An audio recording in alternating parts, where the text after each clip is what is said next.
Followers are dying. They're not useful anymore. If you look at Instagram, if you look at TikTok, there'll be people who have videos that get 3 million views and they have 200 followers. Most of the time when you see a video on the For You page, you don't even follow the person. I think I'm sold right now from this on at least 50% of my content will be phone. The camera is a bottleneck, man. The camera requires the settings on the camera. The phone, you can pull it out and it press record. And then when you get done, now you're dumping the footage on the computer and then opening it up in video editing software and then going through everything. And it's like, or it's just right there on your phone. Short form content is cultural relevance. When you see a TikTok video, usually you see it, you watch it, and then you scroll again. But then you pop up again in their feed and now you're relevant again. It makes sense, especially if you own a business where people are spending time is on their phone. Business owners, the thought is, how is this gonna make me more money? Like, oh, I'm gonna get more sales. It's like part of growing your business is you need to be where people are at. And if people are spending their time on social media and you're not showing up there, you're not relevant. This might be the longest Free Game with Crack episode that I've ever done. What's up, everyone? Welcome back to the Free Game with Crack podcast. Today I'm here with Malik Brand. And so how me and Malik met was a good, how many years ago? About 5 years ago. And do you want to tell the story how we met for the first time? So I had went to an event with a mentor of mine, Ryan McGinn. And one thing I learned from that event was I needed to reach out to somebody local that was doing what I wanted to do or something similar in that field at a high level. Yeah. And I originally had reached out to Martin. Desco Martin. So Desco Shout out Martin. to Desco Martin. We had the Something in the Water podcast. And crazy thing about me and Martin is I've known him since elementary school. I saw that he was like in the video editing and photography, video, and was doing a lot of stuff. So I reached out to him and wanted to see his process. And he said, yeah, you should reach out to Crack-A-Lack. And I was like, okay, I've heard that name a couple of times.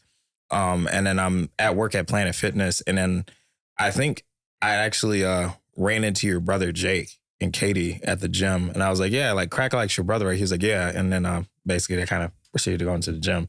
But then I was like, let me just DM him. And I was like, I think the DM was me basically asking like, hey, I'm a photographer. I just got a camera. I would love to shadow you and just learn from you, even if I got to pay you to do it. And then you said I had a music video this Saturday if you want to shadow me. So Quintus was actually working at Planet Fitness with me. He's a friend of mine. And he took the shift that day so I could go do behind the scenes from you. And then things kind of kept going from there. I was just very interested in just paying attention and just absorbing as much as possible from being on set with you. So, yeah. So at the time, Alyssa, my wife, was helping with behind the scenes and getting behind the scene pictures, behind the scene videos. And I knew that she was doing it because she loved me, but not because she was passionate about doing it. Like it was her thing.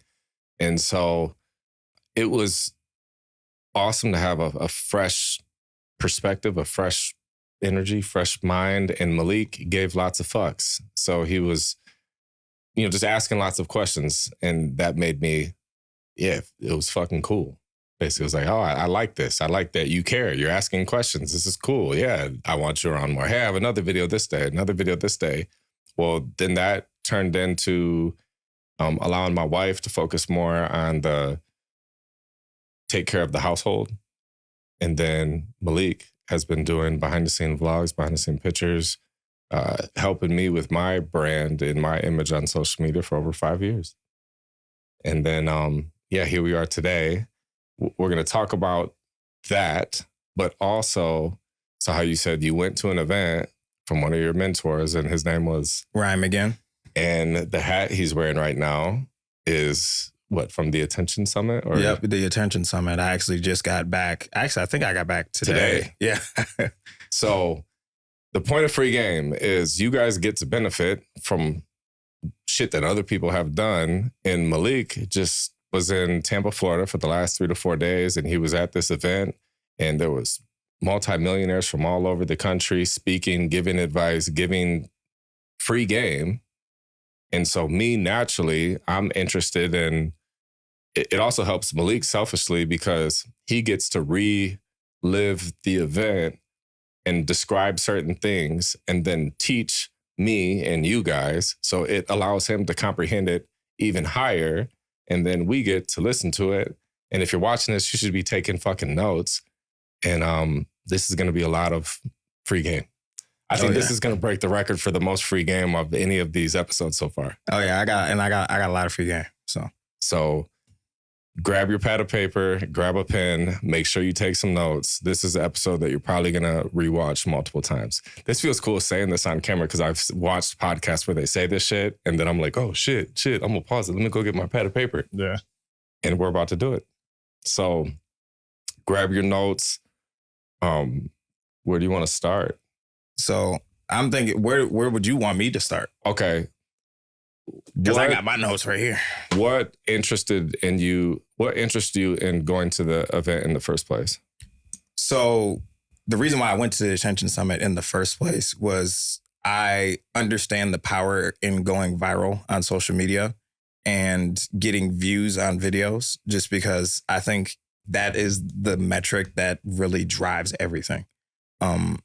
If you're not like, you can post 100 times, but if they get like 200 views, it's not really going to benefit you that much. You do need videos to get views for you to actually grow on social media and to grow your brand. And also because Ryan, like, I think Ryan is one of the best people like out there doing it. It's like being able to like be in the room with him and his team and absorb all the different processes that they have. Because also a big motivation was like bringing back a lot of the systems and processes that they have and basically applying those like here at the studio and just even with my own personal brand and everything like that too. So, yeah. And for those of you that don't know who Ryan McGinn is, so I found out who he was through Malik, but I mean, he's been ahead of the curve on the internet for over a decade, like making money online, creating content, understanding like psychology and marketing tactics. Like he's a smart dude.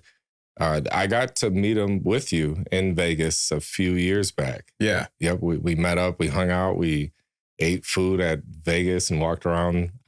Because of Ryan, I lost $200 in blackjack. Yeah. That whole trip, I was up. And then he was like, oh, I play roulette. He was like, no, don't play roulette, dude. Play blackjack. It's way faster. I was like, what? Way fast? So peer pressure, I sat down and put 100 down and then like doubled up. And yeah, I lost $200. Yeah, Ryan's an interesting guy. It's funny, I like the reason why he knew we were in Vegas is because he saw on like our stories the video we were shooting for Kadar, where like there's basically he saw strippers and tanks and like booty shaking, and he was like, "Oh, they're in Vegas," and then he was like, "Let me hit him up," because the thing is he was actually there because he was going to be filming with the Hermosis the next day. Yeah, my Lord and Savior, Alex Hermosi. Shout out to Alex Hermosi. And I know he's under NDAs, but I'm not under NDAs, so we can talk about that. But yeah, so Ryan got really good at making content and creating videos that go viral and get lots of views, which gains attention. And then he was thinking, shit, let me offer this service for other people to see I can do it for myself. Let me see if I can do it for other people. And then he did it and it worked and he started charging people and then it continued to work and he continued to reach out to more people and he started charging people more. And then I would say he became the guy in the industry for if you have a personal brand that you're trying to grow online and you want attention and you want to create content, short form content to get views, you go to Ryan's team. Mm-hmm. And so now Ryan's throwing this event and think about it, like imagine getting access to the data that they have access to, not only from his account and shit that they've learned from his content that's went viral, but also all of the people that they've grown, like over 20, 30, 40 different clients that they've been working with for years. Like they have data from millions of videos. Mm. And those videos have millions of views too. So that's I think the main thing that he offers that I don't see other content agencies offer. I even see like even locally, and like nothing against them. I see them offering like ads and stuff like that, but that's like the business owner has to pay for that to get that result. And it's like, if you can get results with organic content, I think it benefits the business owner a lot more. Yeah. Like, what are your thoughts on organic versus paid content? Well, prior to this conversation and that notepad full of notes that you have, as of right now, I would say in a perfect world, you'd be doing both. You would have perfect social media strategy would be, yes, you need to create organic content. So like strategically planned content based on content buckets that align with your goals. And also has something to do with how you make money, because you want a percentage of that content to tie back to, and I'm trying to make some money here. But then combine paid ads, and now you're crushing it, because the paid ads are specific offers and you can retarget people that have already engaged with your content organically. So like do retargeting of anyone that's engaged with your Instagram account or content, anyone that's engaged with your Facebook account or any of the content, anyone that's purchased something from you, anyone that's on your email list, anyone that's been to your website. Like you can get crazy with it. So if you're combining both, then plus you get guaranteed reach from the paid ads. So now it helps improve your organic content going out, because paid, you're reaching so many people every day and they're seeing your ads. So then now they probably will start seeing your organic content. So I would say to get the best of both worlds, you do both. How much money have you spent on ads, if you don't mind me asking?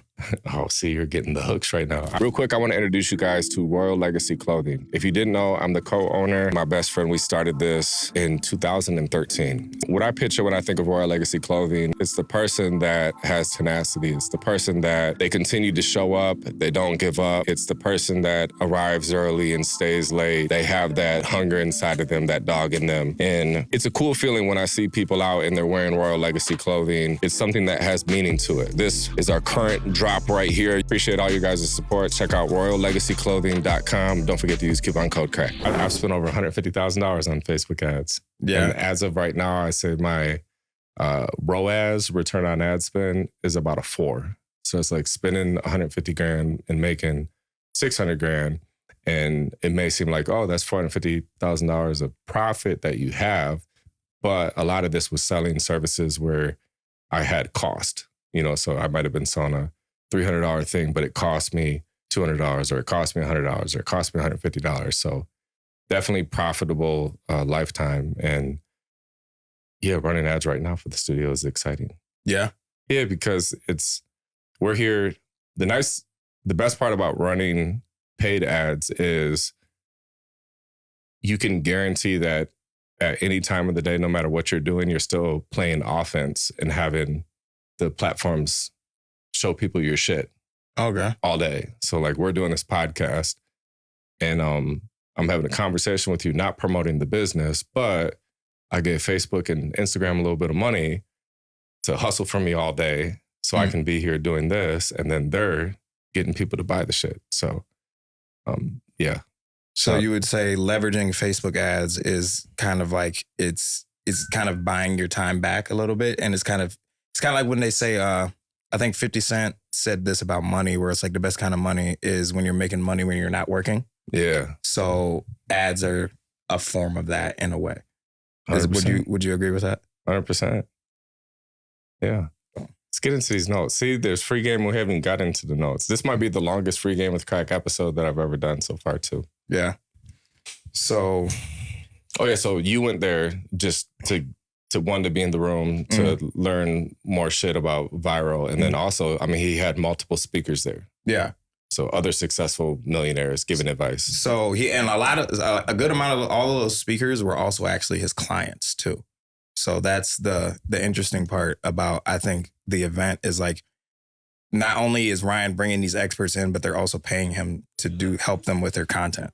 So like one of them, and honestly, this is just me saying this just because it's cool. Like one of his clients is actually Brandon Carter, which he wasn't there. I wish he was. Hey, Ryan, if you're watching this, if you can get Brandon Carter to the next Attention Summit, that'd be dope. But for instance, like Allie Gilbert is one of his clients, and I think she's super dope. She's like and kind of one of the things I'm gonna touch on in the notes is like she's a very authentic person. But then another guy there, his name is Jaden.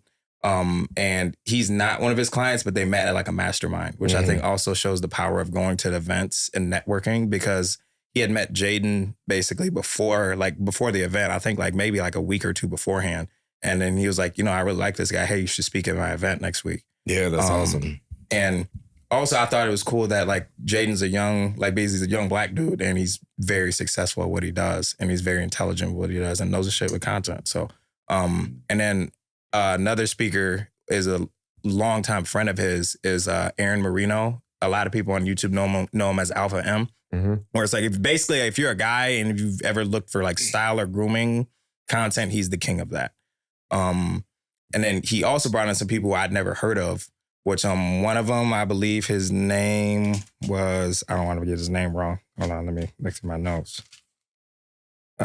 His name was Steven. I think it's Steven Morel, but he's like an expert in like ManyChat, which is like an automation software where it's like whenever you see a video where somebody's like, hey, comment the word this, and then you comment it, and then instantly it's like, hey, bro, I just saw your comment. I'm gonna send you something. That's not a human. That's the bot responding to you. But he's like an expert with that.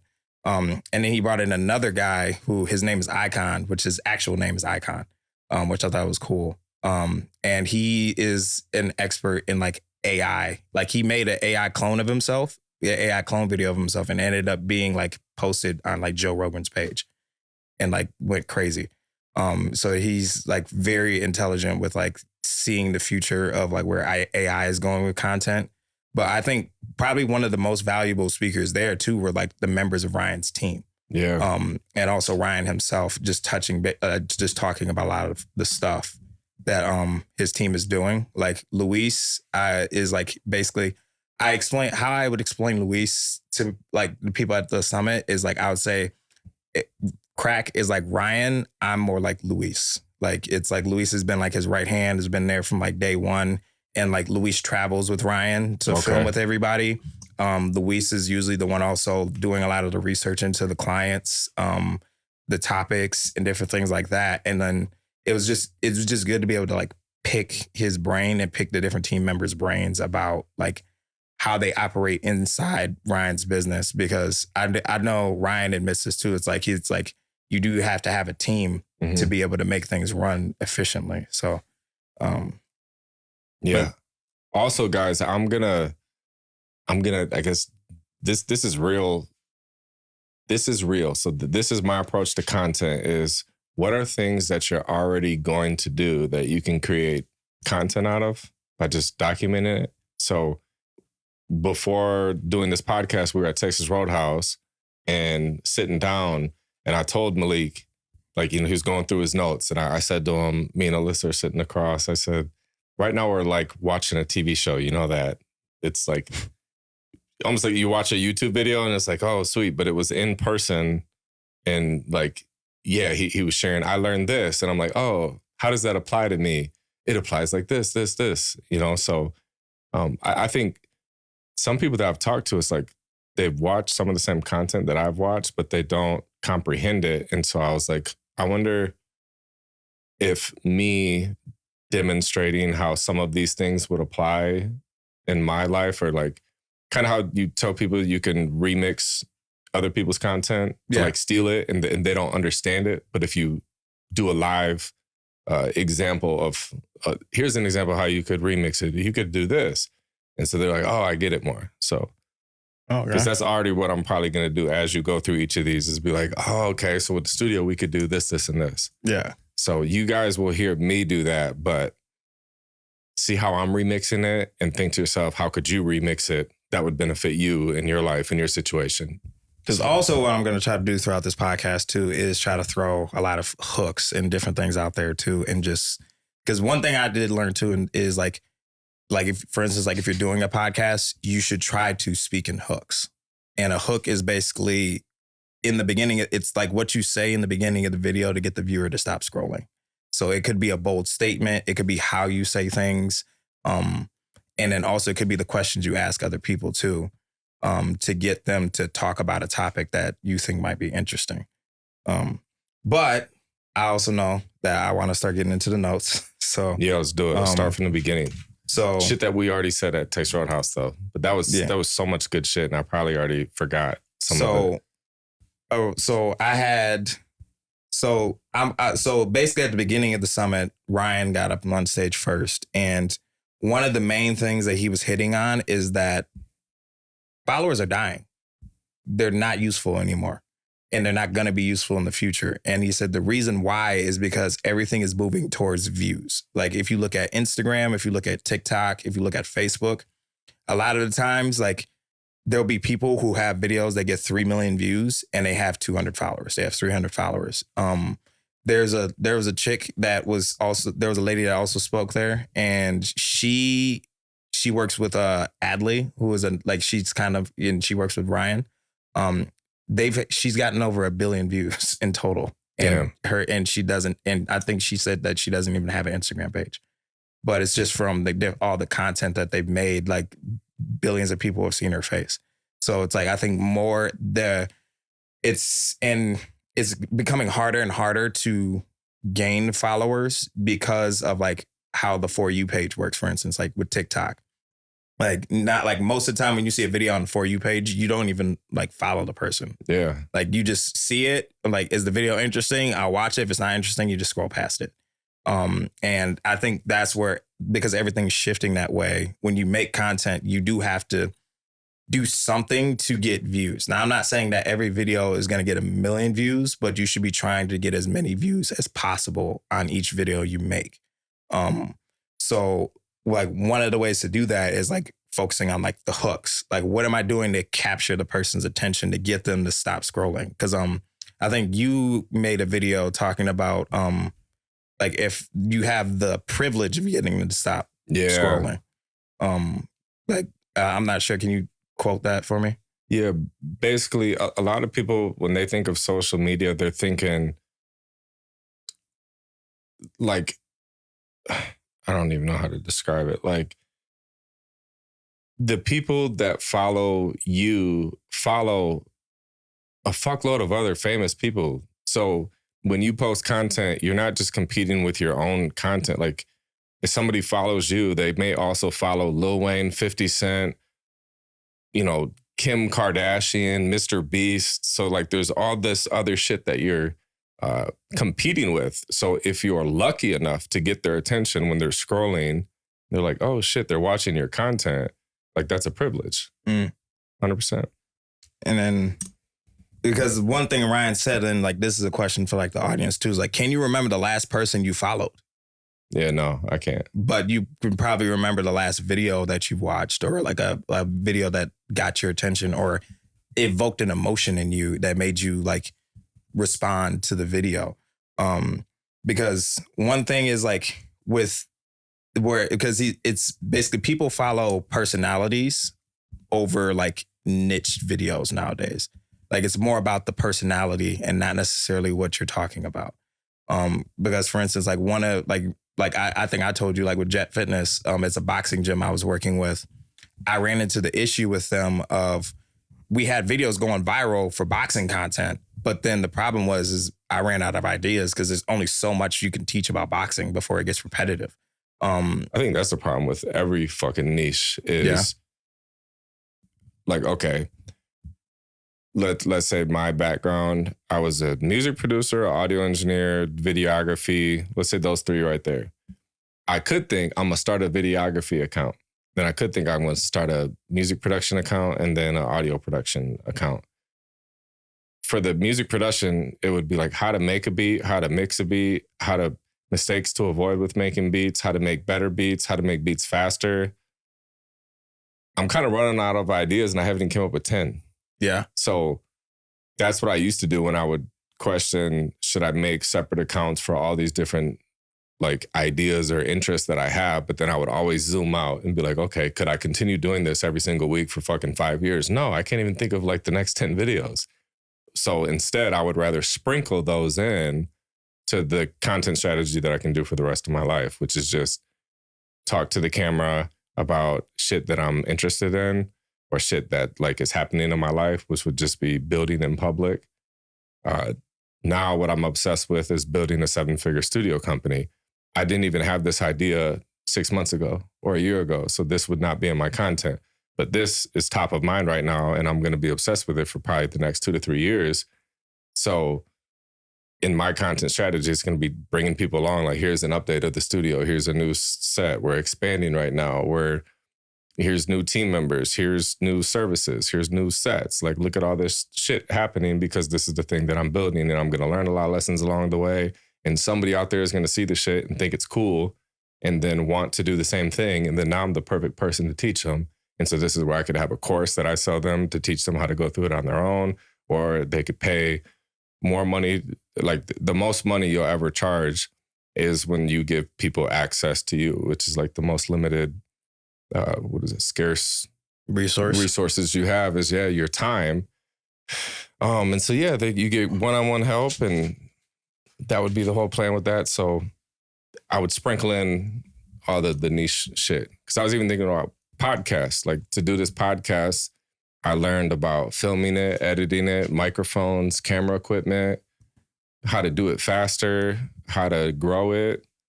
But like, would I make a separate account for like Crack Talks podcast or something? It's like, no, there's 5 or 10 videos. And then, so in my head, that would be 1 video a month or something of my 30 would be about a podcast. And if I had 10 ideas, I would space those out for like 10 months and then maybe like repeat the cycle again for another 10 months or something. Oh, okay. Because that is a thing that like Ryan was talking about too, is like, you don't need to have a niche. That's good news. And I think because even like for me, like photography, like I love photography. I could talk about photography all day, but also I like video games.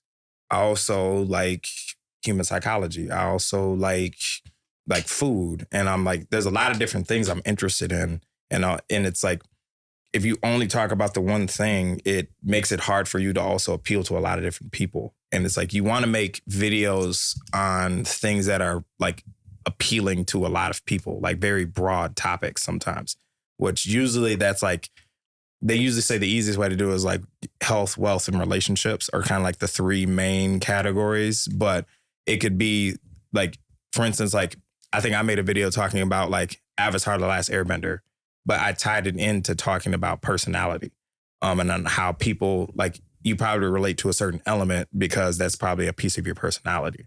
And I think that a lot of people found that video interesting because it's like, one, it's a pop culture thing and a lot of people like that and it's relatable, but then it kind of teaches them something new. It's like, I never knew that. I never thought about it that way. And then one thing he was saying too is like, he was basically saying you have to post a lot of content and you have to post a lot of different kinds of content. Like he said, like, for instance, like you should be making podcast style content. You should be doing interview style content. You should be yapping at the camera basically, where you just pull out your phone and just talk. You can try skits and just try a lot of different things because you don't know what's going to work for you.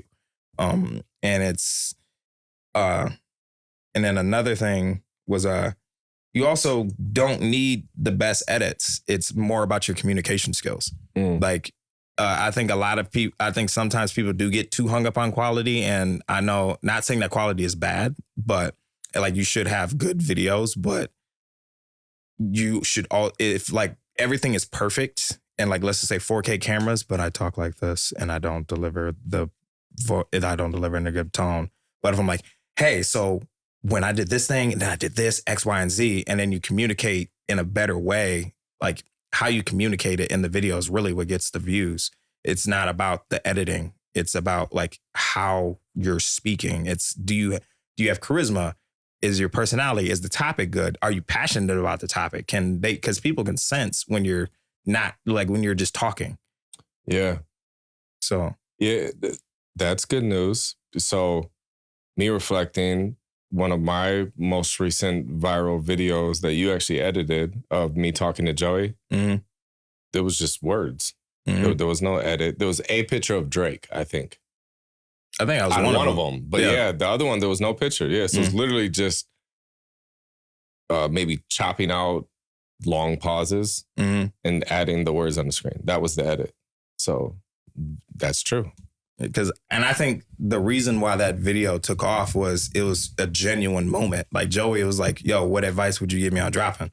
And Here's what I do. And I think because I've known you for so long, that's where your brain immediately goes, okay, so if you want to do this, step 1 is this, step 2 is this, step 3 is this, step 4 is this. And it's very practical advice that like every music artist is like looking at it like, oh, like this is the formula. And it's like, it's a question that every single music artist like, yo, I've been hitting my head against the wall trying to figure this out. And it's like, they're all like, should I drop it like this? And you're just like, hey, if you're going to drop your music, do this.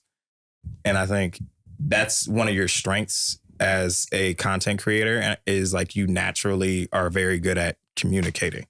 So the takeaway free game for people would be try a lot of content, find which type of content you feel the most comfortable doing. And that like, and not that just gets the most views, but like, let's say you try 6 different types of content and they're all about the same, but one of them, like you crush it and get hundreds of thousands of views. Maybe there's something there that you should look into more. And then also for the hook of that video was the question. Like it started right with, what game would you give me on dropping? And it's like, wait, dropping what? He didn't even say like, I'm a music artist. What advice would you give me on releasing my music? He just said, what game would you give me on dropping? Started talking right away. And I wonder if maybe people continued to listen to figure out what the fuck we were talking about. Environment was probably important too, because it showed, I think the video, like you could tell it's a recording studio. Yeah. And I think you can kind of tell, but also I'm like, I think to the average person, they don't know what a recording studio looks like. It's a dude sitting on a couch and then a dude sitting in a computer chair. But also this is one thing Ryan said too, the algorithms are really smart. Like one thing he said, like this is just free game too. Hashtags don't matter. Trending sounds don't matter. Time of day of posting doesn't matter. Like Instagram, Facebook, TikTok, they have geniuses working behind the scenes on their algorithms. You can talk about whatever you talk about and the algorithm guarantee you could probably figure out where to categorize it. So like, what advice would you give me on dropping? It's like that hooks people in. And also a lot of it is curiosity. They're like dropping what? And then now, but you notice now we're like dropping what? I just stopped the scroll. Yeah. Because Ryan is basically saying the hardest thing to stop people to do is to get them to stop doing this. People do this all day is just scrolling. Like, and it's like, you got to get them to stop moving their thumbs. Yeah. People have very strong thumbs. Yeah. So, and then one, kind of tying into the communication skills, like for instance, like if I'm filming with clients, like if let's just say the videos aren't hitting, it could be because you're not bringing their personality out on camera. Like they could be a boring, and it could be like and I would say even for myself, sometimes if I watch a video and I'm looking at it, it's like, I'm thinking like, is this boring to watch? Like, would I watch this video? Yeah. Because, I think you have to convey your personality. Because one thing Ryan said too is like, you actually don't even need an account anymore, technically speaking, to go viral. And a perfect example of that is Andrew Tate. Like Andrew Tate, he had got banned, but he became super famous because he literally had like hundreds of people making videos of him, posting them on just different accounts. But I'm curious on like, what are your thoughts on that as an artist, like, or as an artist or a person or a brand? My takeaway for myself was before you told me all these, I was asking, me and Alyssa were sitting in the car and I said something about I need to start running some paid ads again on my content. And then I said, I think you really benefit from running paid ads. And ideally the paid ads wouldn't just be like getting more reach. The paid ads would be like selling something, but because you're putting money behind, you're guaranteed that you're reaching more people, then your organic content does better. But I was saying that I needed to do that. And I said, or my content needs to get better. And I asked her for advice. And her advice was, you need to make more funny content. And then that led to me saying that a lot of the videos that I have done that have gotten a lot of views, it's either like teaching something specific or it was like some funny shit. And I know you're going to get to something in here about like, if people meet you in real life, it should be like they know you, and I think I do pretty well with that. But one of the guys that was working up here at the studio, he was saying that I'm way more goofy in person than I am online. He said online, you're just kind of very just always serious. It's like always deep and serious. So I was like, okay, my takeaway would be, show more of the funny shit. Which I can see that. And I think it's because people respect you because you have a lot of authority when you're in your content, which I would say there are categories to content. Like you have a lot of authority content, which is you teaching a lot, and I think you do show connection content too, but it's more of like you showing your family and stuff like that, which I look at it as like me knowing you, it's like, I know that like you laugh at fart jokes. Yeah. So it's like, but like everybody else online might not think like, oh, crack, he's a businessman, he's a father. He's like, yo, he would never laugh at a fart joke. So do you think vlogging would be the format style to showcase more personality? I think so. I also think too, and this is one thing I heard from Ryan, is like vlogging is actually the best way to sell what you do because it's not directly selling. It's kind of like, it'd be like you already do it with music videos in a way. Like you're shooting a music video and people watching you shoot a music video. And then you also say, hey, by the way, if you want me to book me for a music video, just like shoot me a DM or go here. And then it goes back to whatever you're doing. You're not like making a whole sales letter like music artists. If you need high quality visuals for this is why you need a music video. You're not selling them on it. It's just like, hey, by the way, I'm shooting a music video. You can like, if you want me to do this for you, just hit me up. And what I found is I just started doing more of like the direct in the middle of the piece of content, do an ad. But for my whole career up until now, I have never done that. So even if you don't actually say to the camera, like, P.S., if you want to book this shit, just by showing it, they can see, okay, you do this. Let me look up your, Instagram or Facebook or email and then actually hit you up and say, how much do you charge to do that?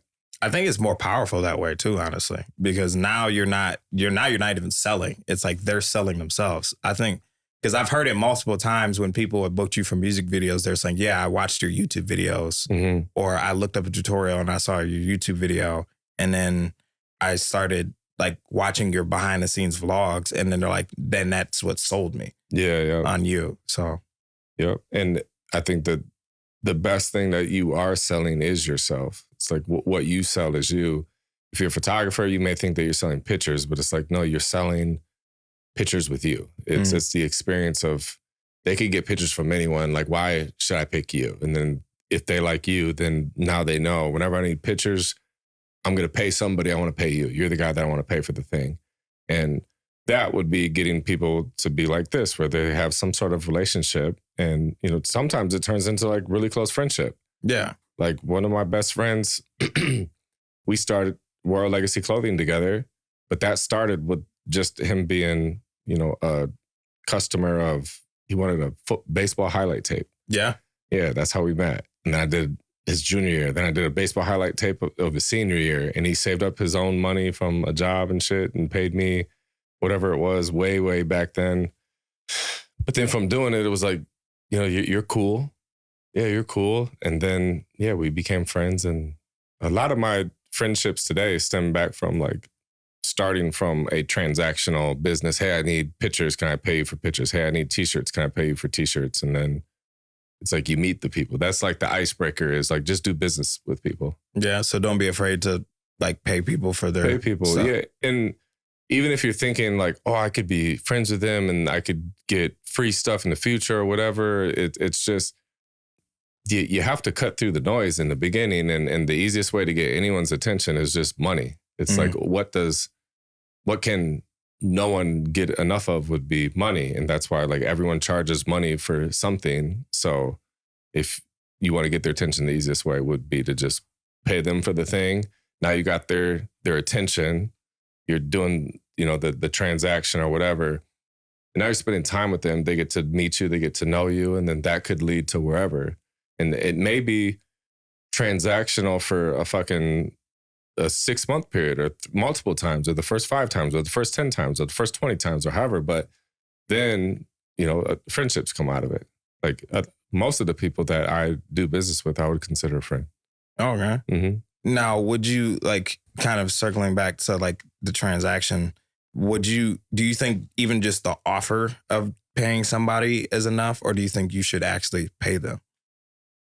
Like, even if it's like, if you reach out to somebody and like, hey, like how much, like, it could be like somebody that you like their work, and it's like, hey, how much would you charge me for like just a Zoom call so I could just pick your brain out in the process? Do you think it's just the initial initiative of like offering the money that's the thing, or do you think it's the actual money? Definitely the offer. Before it, I was going to say the actual money, but now the offer, it just shows the level of respect that you have for the person by reaching out, being like, assuming that, just starting off with, I know that you're super busy and that, you know, how much money do I have to send you to do this? It's like, damn, that's a lot of respect. That's a lot of thought. You value my time. You value my, all this stuff. Because of that, you know, like, what do you actually need help with? This, here, let's just do a call right now. There has been, you know, a lot of different times in my life where I've talked to for hours with people that charge hundreds, if not thousands of dollars an hour for calls and shit. And it's just because, but I've also, a lot of it is earned over time. You know, people do treat you differently if you're an 18-year-old than a 38-year-old that has done a lot of work. And if they are familiar with you or some shit, then the respect is there. But yeah. Do you think also your personal brand is like a factor in when, like, with those people talking to you too? Yeah, your personal brand is the thing that gets anyone's attention. If you think about, like, right now, if you got a DM from somebody and let's say you click on their page and you see, you know, 100 followers, they're following 5,000 people and they got 4 posts on their page. And let's say you're really busy and you don't have a whole lot of time, you might not respond to them, maybe. And then let's say that same DM came from somebody, you clicked on their page and you see 100,000 followers, all this content, all this engagement. Now you feel different. You're like, oh shit, who is this? Why did he reach out to me? What the hell? And it's that, you know, like, that's how everyone, I believe that's how majority of people would react. So yeah, your personal brand is everything to, especially those initial icebreakers, like meeting people for the first time, like that DM coming from a more followed, more influential person versus someone that's less, it's going to be a lot harder. Okay. And people assume that's social proof. So it's similar to if you are looking up a plumber in your area and the first one that shows up has got, 2,000 Google reviews, and then the second one has like 4 Google reviews. You just assume the person with more followers is more legit, they're more established, they're better, they cost more, they're worth more, you trust them way more because they have the numbers. And so I think that is equivalent to going to somebody's social media account and then you see all these followers. Like, you don't accidentally get hundreds of thousands of followers and built up a reputation for years and shit. Like, that shit is hard work. So I think that comes with that perception that followers have when people go to your page and they see lots of followers and lots of the social proof. It does that. Okay. Because one thing that I think, because like followers are kind of dying, but that is what Ryan was saying. But one thing they said too is like followers directly come from views. Like, if you want more followers, you have to get more views on your videos. Now, that is a thing that I do agree with, because like, for instance, like that video that went viral for you, and it was like 1.3 million views. I got 10,000 followers. Yeah. So it's like 10,000 people. And then if you think about it, it's like that's 10,000 people. That's 1.3 million people that did see your face. Mm-hmm. And that's, I think I think it only shows the number of the people that completed the video for the most part. So it's like, that's probably not all the people that even watched like half of it or like 25% of it. So the number is probably higher. Now, another thing that he touched on too is like, if you see yourself as a business owner and not as a content creator, you're doing it wrong. Ooh. And I think that's something that you touch on too, correct? Yeah, it's always good to get confirmation, because like you could have these thoughts and theories and shit, and it makes sense with so many different scenarios that you go through in your head. But then to get validation from somebody else that has so much knowledge and so much insight and so much access to all that data, and then they come out and say it too, it's like, Yeah, I feel fucking smart. But what I've said is no matter what the thing that you do is, you're a content creator first, whatever the thing that you do second. So a lot of people, if you think that you're a photographer, you're a content creator / photographer. If you think you own an auto repair company, you're an auto repair company owner / content creator. Like with this studio, if content wasn't a part of the strategy with this studio would not grow. Part of what makes Crack House Studio stand out from other studios is we're on social media. Like so many other studios they're not even on social media. So if you're shopping around and you're, okay, I'm looking between 3 different studios right now. One has got 12 posts. It don't look like too many people go there and they got 100 followers. The next studio, they got, thousands of followers and hundreds of pieces of content. And then look, there's people that were there yesterday. There's somebody that was there. Like, look at all these different people that have been there. That's proof. So, people are going to go with the person that has more of the social proof. Because he said even the Hermosis, like, yes, they're business owners, but they're content creators. Which I know that, like, I like the Hermosis. Like, I like their content. I think they're very intelligent people. So, I know Gary Vee says he has to remind people sometimes. He was like, you guys do know that I run a real fucking company, right? I'm a real entrepreneur. I do the social media stuff, but I'm actually a diehard entrepreneur.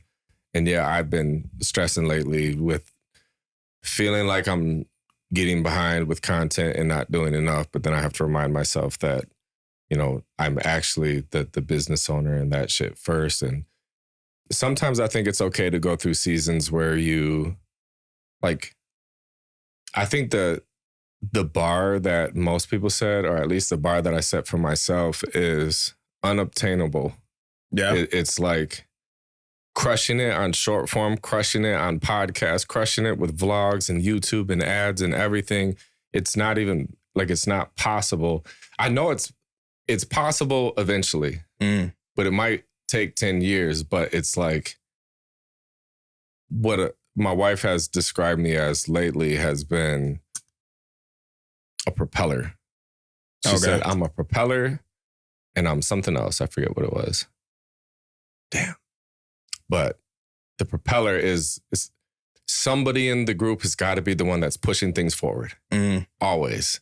And so the good with that is there's always going to be progress. There's always going to be productivity. I want it to be, if it's like a class project and I'm in someone's group, they're like, yeah, we're going to get shit done because we got him in our group. He's going to make sure we get this, see this thing through. But the downside of that is you're not very present. And then you don't really appreciate the moment and you live too far in the future. So me and Alyssa, we have that yin and yang where I'm super in the future and very hyper-focused on the future and responsibilities and planning and preparation and strategy. And then she's very present, hippie, grounded, feet in the grass. And so it's kind of like I'm always pulling her forward and then we get so far and then she starts pulling me back to be like, slow down, look around, look what is like, going on. Like smell the flowers. Smell the flowers. And so, yeah, there's a good balance with that super present, super future. I think that's why, I think that's where personality comes into play too. Like I know I basically anybody I'm around, I always have them take the Myers-Briggs test. I love that shit. And that was actually a thing that, from kind of skipping ahead in the notes, but there was a guy that was, basically Ryan had hired him to come and help his team. But like one of the first things he had them do was all take personality tests. And now Ryan that uses that as a tool in his hiring process too, because he was basically saying like, if you have problems he said basically you get the team that you deserve for your business, but also it's like he said also a lot of it too is making sure that you have the right people in the right seats in your business. So because you could have somebody that's like really, really good at something, but they have they're terrible for the team, terrible for the culture. And it's like he's great, but like, I don't know if this person's a good fit for this spot, but he could be a fit in another position too. Yeah. It doesn't necessarily mean you need to cut him off though. But also you can have somebody who maybe they have a lot of the the core values, but the skills aren't there, it's like, okay, well, we can either develop this person or maybe move them or figure out what their strengths are and move them to a different position. Because most of the time, too, it's like the person is around for a reason. Yeah. And it's probably because they are strong in one area and like, but they might be trying to be strong in other areas. And that's also like a lesson I've been learning for myself is like kind of focusing more on just one thing and getting really good at the one thing. Because I think a mistake I've made in the past has been like chasing too many rabbits and trying to get too good at too many things, but also not putting enough time into each thing to actually excel at it. It's like you're trying to fill up this cup, you're trying to fill up this cup of water, you're trying to fill up this cup of water. But if you just poured all the water into one cup and then just let it overflow, then it'll overflow into the other cups and start filling them up. So that's been, and it's funny because you put me on to Myron Golden. And he talked about, I think it was James 1:8, which I'm like, I'm going to get biblical on y'all. But let me actually just pull it up. Yeah, Myron Golden is one of the smartest guys I've came across on the internet. I've learned so much shit from him. Yeah. So, and this is from the Bible. It says, a double-minded man is unstable in all of his ways. So break that down for the people at home. So how I interpreted it is like, if you're trying to do too many things, like you're unstable in all of your ways. So it's going to affect everything. If you're split, which I'm sure there's probably some people watching this that's kind of like, you're kind of a little wrong, but that's how I interpreted it. At least how I needed to interpret it. Because, that's how that matters. Because also then it's funny. I saw that video that day and it was about focus. And then he talked about that. And then a video right after that, another mentor figure of mine who's also good friends with Ryan is Elliot Hulse. And he made a video talking about the same and basically touched on the same subject. And I was like, okay. And usually I look at it as like, if you're getting the same message over and over and over again, that's usually God like, hey, I'm talking to you. Yeah. Like, pay attention to this thing. I'm dropping the hints for you right here. But circling back, kind of another thing that he was talking about is like every video has having the intent to go viral, but also he said the barrier of entry is low for making content now. Like everybody has phones. You can literally pull out your phone and just start talking to your phone and start making content like today. And I think my issue has also been overthinking. I don't know if you ever struggle with overthinking, but nope, never. but for me, I would always overthink everything. It's like, but the content needs to be this. Like, for instance, like I would want to do photo shoot content, but it's like, oh no, I need to get a model. I need to have her there. I need to do this. And I want to show behind the scenes of this. I need to have a concept. And then I basically think myself into paralysis with content because I was overthinking it. But it's like, or I could just pull out my phone and just start talking. Like I was in the airport flying back from Tampa and we were walking to the gate and it's like, you know how they have those ropes like that you can unhook it and it snaps. But make everyone wait in line. Yeah. But I saw that there was nobody, like the line went all the way back and all the way around. And then I saw that there was nobody in line because everybody's walking. I just walked under the rope and got into the line. And the funny thing is then all of a sudden you look up, everybody else starts copying you. But then that TSA guy was like, hey, I need you guys to go around. I was like, I'm going to make a video out of this. And then I pull out my phone in the line at TSA and I literally say, you see this rope thing right here? If there's nobody in line, you actually don't have to walk all the way around. You can just walk under it. Like, you don't have to walk your ass all the way over there and all the way around just to get in line. It's like, just walk under the rope, bro. And I just edited in line, like with the Edits app. And then threw the captions on there real quick and not even thinking too much about it. I probably could have been a little bit more detail oriented, but just posted it. It was up. And then I was like basically on the plane, got back down and it's like, oh, it's already got 1,000 views on TikTok. And I got 2 people commenting and one person said, shut your bitch ass up. So it's like. That's gold, bro. People on the internet. Yeah. Like, are idiots and also funny sometimes. Yeah. One of Alyssa's viral videos, and this is at our old apartment, and I'm not gonna lie, like the kitchen was dated, but she was in the kitchen and it was like, in a minute, I'm gonna need us to fill me up. Something. It was like a Lizzo song, but she's doing something in the oven, But yeah, somebody commented it was like 1970s call, and they said they want their kitchen back. I was like, that's fucking funny. Yeah, some people on the internet are funny. I don't bitch ass up. I don't take offense. If anything, I just double down on it. I was just like, no, or like make me.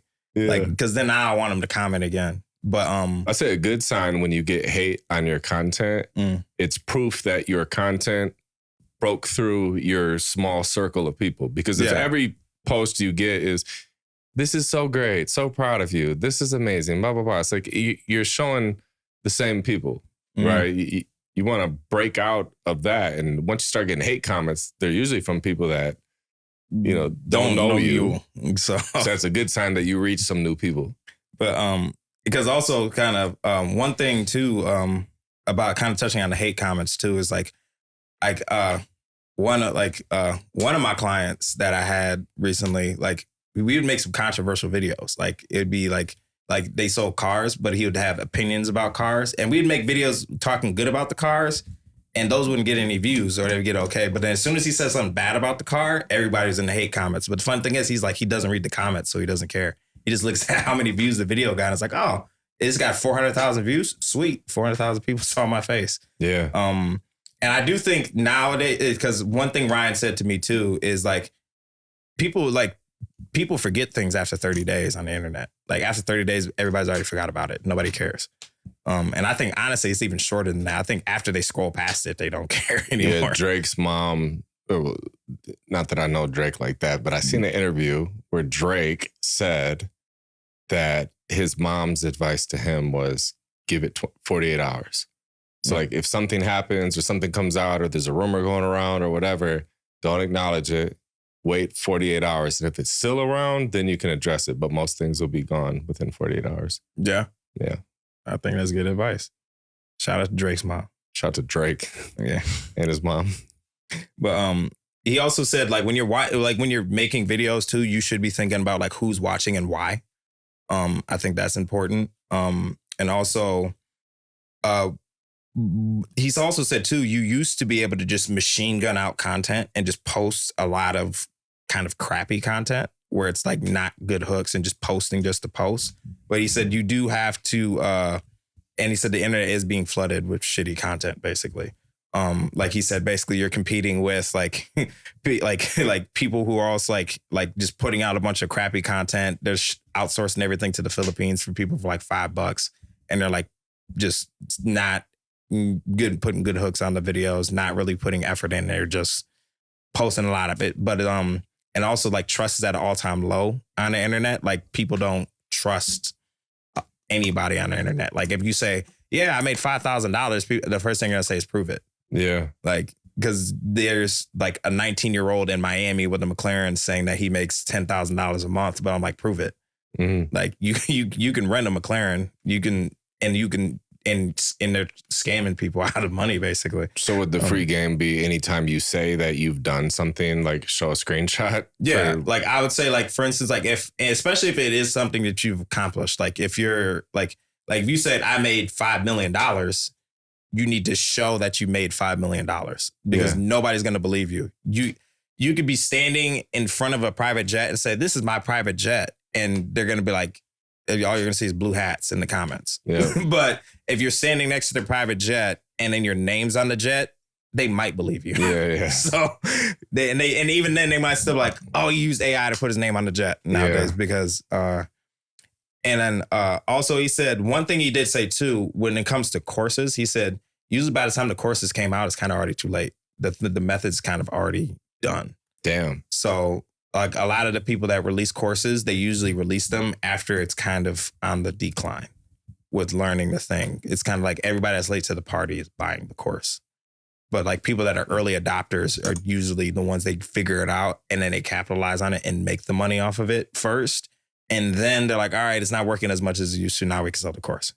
So what is his, he just doesn't recommend courses? So what he does is just he puts out like, a lot of content is for free because he also said that's the thing you are competing against too. Like for instance, like Alex Hormozy, like he gives all his best shit away for free. Before Alex Hormozy, I was gonna have a course on branding, a course on marketing, a course on business. Like those courses could not compete Yeah. with his free YouTube videos. It's like I learned so much from his YouTube videos that, I seen a comment on one of his videos the other day, and it was like, well, there goes another MBA like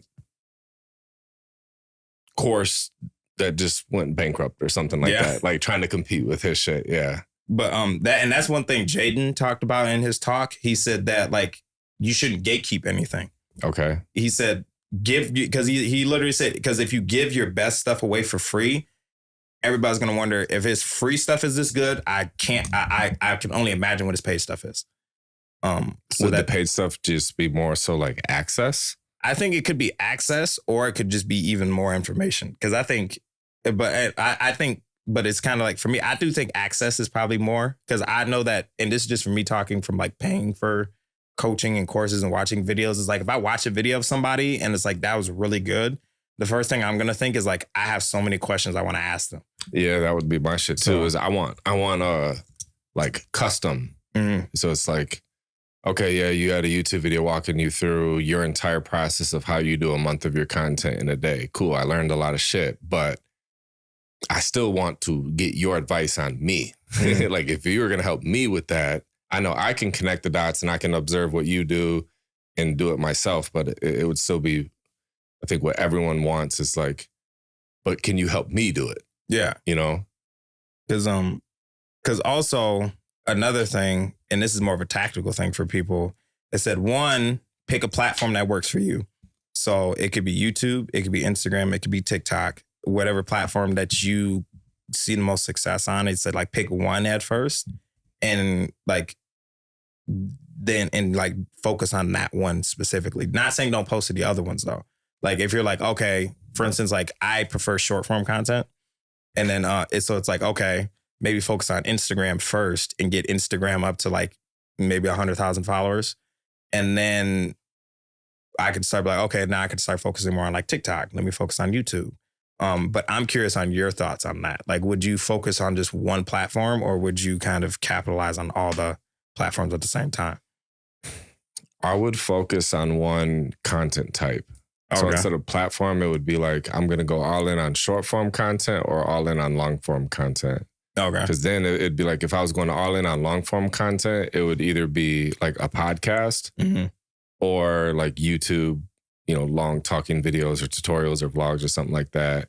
And then the other option wouldn't be any like platform in particular, but it would be content type, like short form. Because if I'm making a short form video, I know I can like check a box or, take a few seconds to manually do it, or sign up for fucking Metricool.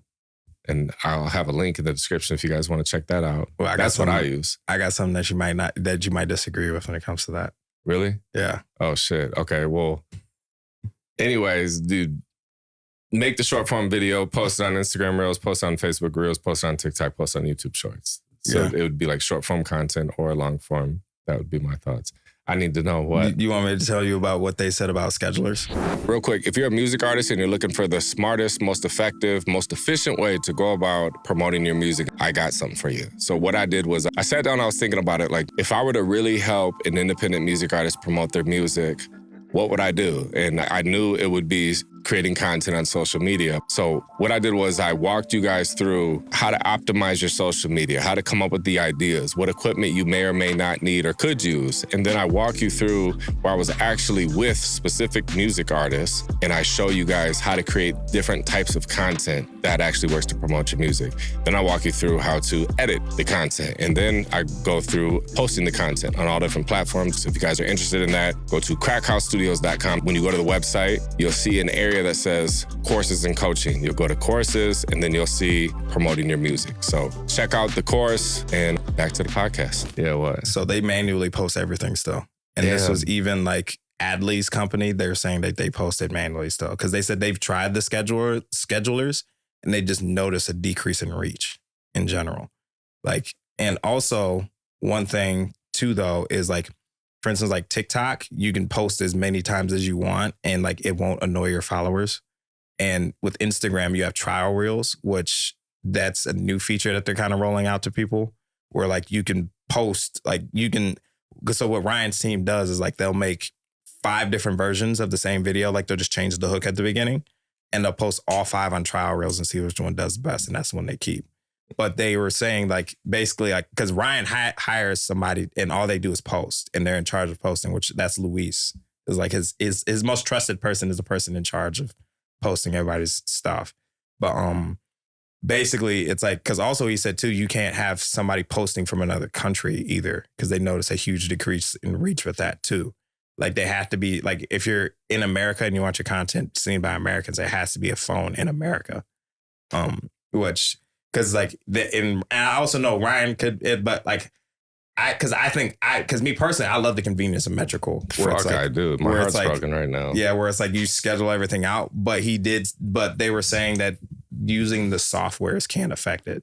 I do know that like Instagram and TikTok have built-in schedulers that you can use though. Okay. I think Facebook has like the Meta Business Suite where you can schedule stuff out. And then I think YouTube you can schedule too. Yeah, so I think you could go about it that way, but a lot of the times too, they say they just post them directly from the phones.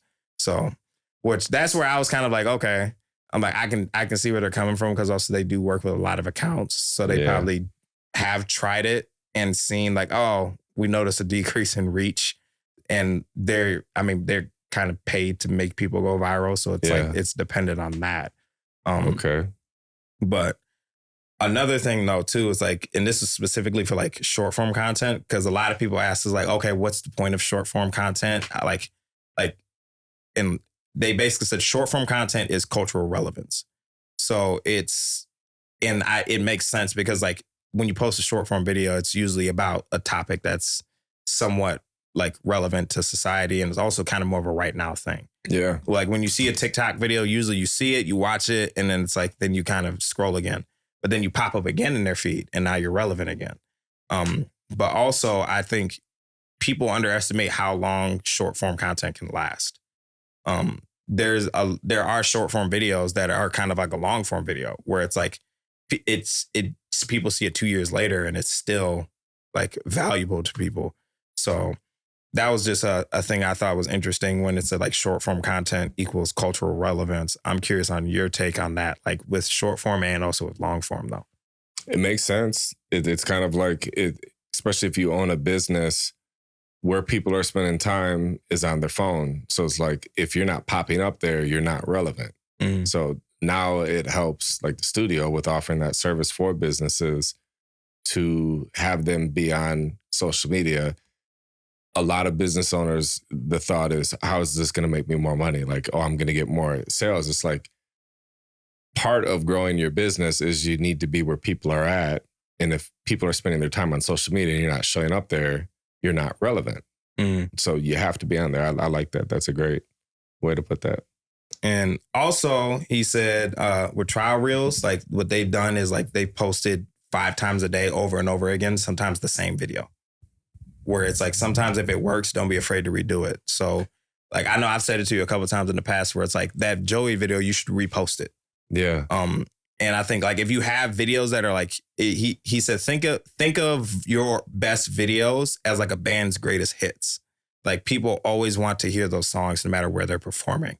So it's like, if you have videos that have gotten millions of views and popped off, don't be afraid to like repost them or maybe change the hook and redo it. And also he said there could be videos too that you think that, oh man, that one could have did good. Look at it and maybe change it a little bit and then repost it. Because sometimes you don't always have to make new content. And I think he said that's the trap a lot of people get caught into where it's like, I need to make a new video. I need to make a new video. I need to make a new video. It could be, let me just change a lot of these older videos I have too around a little bit and then just repost them. Because also I think it saves a lot of work too. Plus, so if you're going to change anything, what I would change would be the hook. Mm-hmm. And that's what they usually change is just the hooks on a lot of videos. And they might try stitching it. They might try, and they just try different hooks. But like they post a lot of videos too and a lot of different versions just to see what works. I think the text on the screen acts as a hook too. And then changing that could be a make or break too. Mm-hmm. Where it might say like POV, day in the life of a studio owner. That might not do well, but I could post the same exact video, but say POV, day in the life of an entrepreneur. And maybe the entrepreneur one, same exact video, shows me do the same shit at the studio, but maybe that word entrepreneur got more people to want to stick around versus studio owner, less interesting. There's also studio owner, I think, is more specific. I do think like the broader like topic, because it could be like entrepreneur and it could be like day in the life of a business owner, could be even broader. But it's like you would want to try all three and see what works versus just like, I think most people just post one. Yeah. And then it's like, oh, it didn't work. Well, I got to try a new one. So, and make most people is me. Yeah. Which I'm guilty of it too. That's why a lot of these things I talk about on here is like lessons I'm learning. These are lessons that he just learned. So like yesterday. So also one thing he said too is like you should at least try to post at least once a day. And a one video a day, even if it's taken from long form though. So even if like you sit down and do a podcast, it's like try to post like one clip a day, but try to have at least one post to go out a day minimum is what you should try to shoot for. But what Jaden said, you should try at least 2. So I think 1 to 2 a day is what most people could strive for, which I think if you employ different strategies like that I'm gonna probably talk about throughout this, I think it actually makes it easier. Because for me, I got a lot of like, oh, I've been overcomplicating this shit. Yeah, that's what I was thinking today. So normally I'm used to, we got to have the big camera, the lenses, all that shit for me to do content. And then that slows down the process. Well, today, me and Alyssa, we did 6 just phone videos. And it was just really easy ones. It was like, you know, the trend where people always ask me, Stacy, how do you do this? I'm not Stacy and blah, blah, blah. My name is whatever. Like we did that one real quick. That took 5 minutes. Yeah. Then there was one where you lick and you do this. I wonder where the one's going to blow me today. And then I ended up at the studio and it says book now. Oh, okay. Like that took less than 5 minutes to film and edit and schedule. The other one was less than 5 minutes and it was filmed, edited, and posted. So when it comes to just like phone, and plus the B-roll videos do really well too, where it's just, you don't need anyone to film it at all. Like just put your camera on a tripod, hit record, walk away, have it show you do the thing you do. So it could be me standing at the desk and I'm just talking, moving my hands, but I'm doing a coaching call. And I want people to see kind of how you're saying with the vlogs, their way of selling. The text on screen might just be, you know, here's 3 mistakes that I made when I was younger, advice, do this, this, this, or this. But like anyone that's been following or they're watching, it's like, oh, he's doing a video call with somebody. That must be the coaching thing that he talks about. Or, you know, the behind the scenes, it could be showing you doing a photo shoot. So I see Malik, who I'm used to seeing that I follow, or even if I don't follow you, I see a dude holding a camera taking pictures. The text on screen could be whatever. It's like, here's 3 things that my grandma taught me. Yeah, last year or something like that. Or here's one lesson that this person taught me or that person taught me or a mistake that I made, things that I wish I knew. But yeah, a lot more simple content that you can make. And I like when you're talking about Yap content. That's a sweet name for it. And like you said, it's just Yap to your phone. No camera, no cameraman, no videographer, no mics, just like you're doing a story, right? Like a selfie. Yeah. And like one of the guys he had there, he basically said he thinks he's basically like the best in the world at yapping. Oh, okay. Like he basically pays his rent by yapping. Like, and his rent's like $2,000-$3,000 a month. So it's like he'll pull up his phone and then just start talking. His name is Christian. Yeah, Christian Bonnier. And like he'll go on TikTok and then he'll just yap on different things. Like one of his hooks was like European alcohol does not give you a hangover. And then he's just like talking about it. So it's like, I'm in Spain right now and I went out drinking last night and I had a fair amount of drinks. I woke up feeling refreshed, ready to go, no hangover, no anxiety. If I drank that same amount in the United States, I would have woken up with the shakes, a headache, violent anxiety, and I wouldn't have wanted to get out of bed. I don't know what they put in American alcohol and food for that matter, but it is poisoning us because I can have 8 Coronas, 3 espresso martinis, and 2 tequila shots and feel like a functioning human being the next day. I thought it was a myth before I came here. But it's like and it's just him giving, and that was an underlying theme of everything too, where it's like giving strong opinions on things. Ooh, there you go. That's free game for motherfuckers. Because, and like for instance, like with motor cars, one thing that I do think is like the video, like the reason why Mike's videos did get a lot of views is because he is giving a strong opinion on something. Yeah, this car is a piece of shit. Here's why. It's like, wait, what? And it's like, but and the funny thing, I showed those videos to Ryan down there too. And it's like Ryan was like, yo, that video is amazing. He's like, he's like, that video is perfect. And I was like, yep. But his brother deleted the video. He's like, oh. Because one thing he said too is like, if a video is going viral and you are getting a lot of hate on it, he said, don't delete the video. Like he said, actually, what you should do, like he said, you shouldn't delete the videos because it's like it's the views that are matter. Because also it's like you might have a lot of people like this guy's a fucking idiot, but also you'll have a lot of people too that are like, actually, I agree with him. Yeah, like there's probably a lot of people like, no, I actually do think they're bad cars. Yeah. So I think, but it's like also if you think about it, like it's like to get 400,000 people to see your face. And paid ads is very expensive. Yeah. Getting 400,000 people to see your face with organic content, though, or like that's way cheaper. But yeah, one thing too is like make Yap content. It's like it's good because he basically said make Yap content is good because everybody will hate you. Like is what Ryan, those are Ryan's exact words. What's Yap content? Like Yap content is like Yap content. Yeah, like yapping. So. About a strong opinion on something? Yeah, and the guy in his talk actually went into like 4 different kinds of Yap content you can do. Okay. Which I don't know if you want me to fast forward to that. Or, yeah, so I'm like, I'll skip to that. So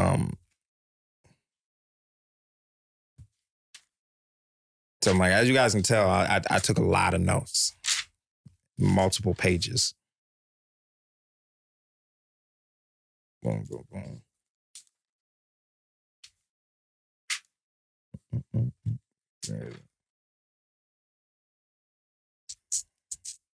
think he was for her. This might have to be like a fucking 4-part podcast. That's a lot of notes. We're on the first page. Yeah. Yeah, Liz is probably asleep right now. But hey, it was a lot. But also, I also think it's valuable to a lot of people, though. Like it's hold on. I know I put his name at the top. That was Luis. But basically he had said one of them was basically like strong opinions. Another thing is like observations in society. So it could just be like you make an observation. Another thing he said was just life advice, which I think you do this a lot naturally with your content. It's like that's where it's like a lot of times when you'll pull out your phone and you're just talking while you're on your walks, I consider that Yap content. Oh, sweet. Where like he said Yap content is not like, it's more like you have your phone like right here. And it's like you're basically getting somebody to look at your face for like 60 seconds while you talk. But then he said the other thing is like travel or lifestyle. Like he does travel a lot and like he'll go to like a certain place and like he was in Vegas and he was like, yo, Omnia nightclub is the best nightclub in Vegas. And it's like outside of Omnia nightclub. Here's why. And he's like showing different things like that. But then what happened from that video is he got a bunch of nightclub owners hitting him up because the video got a bunch of views. And then he basically got like free stuff in Vegas. Question, does he only post Yap content or does he post other stuff too?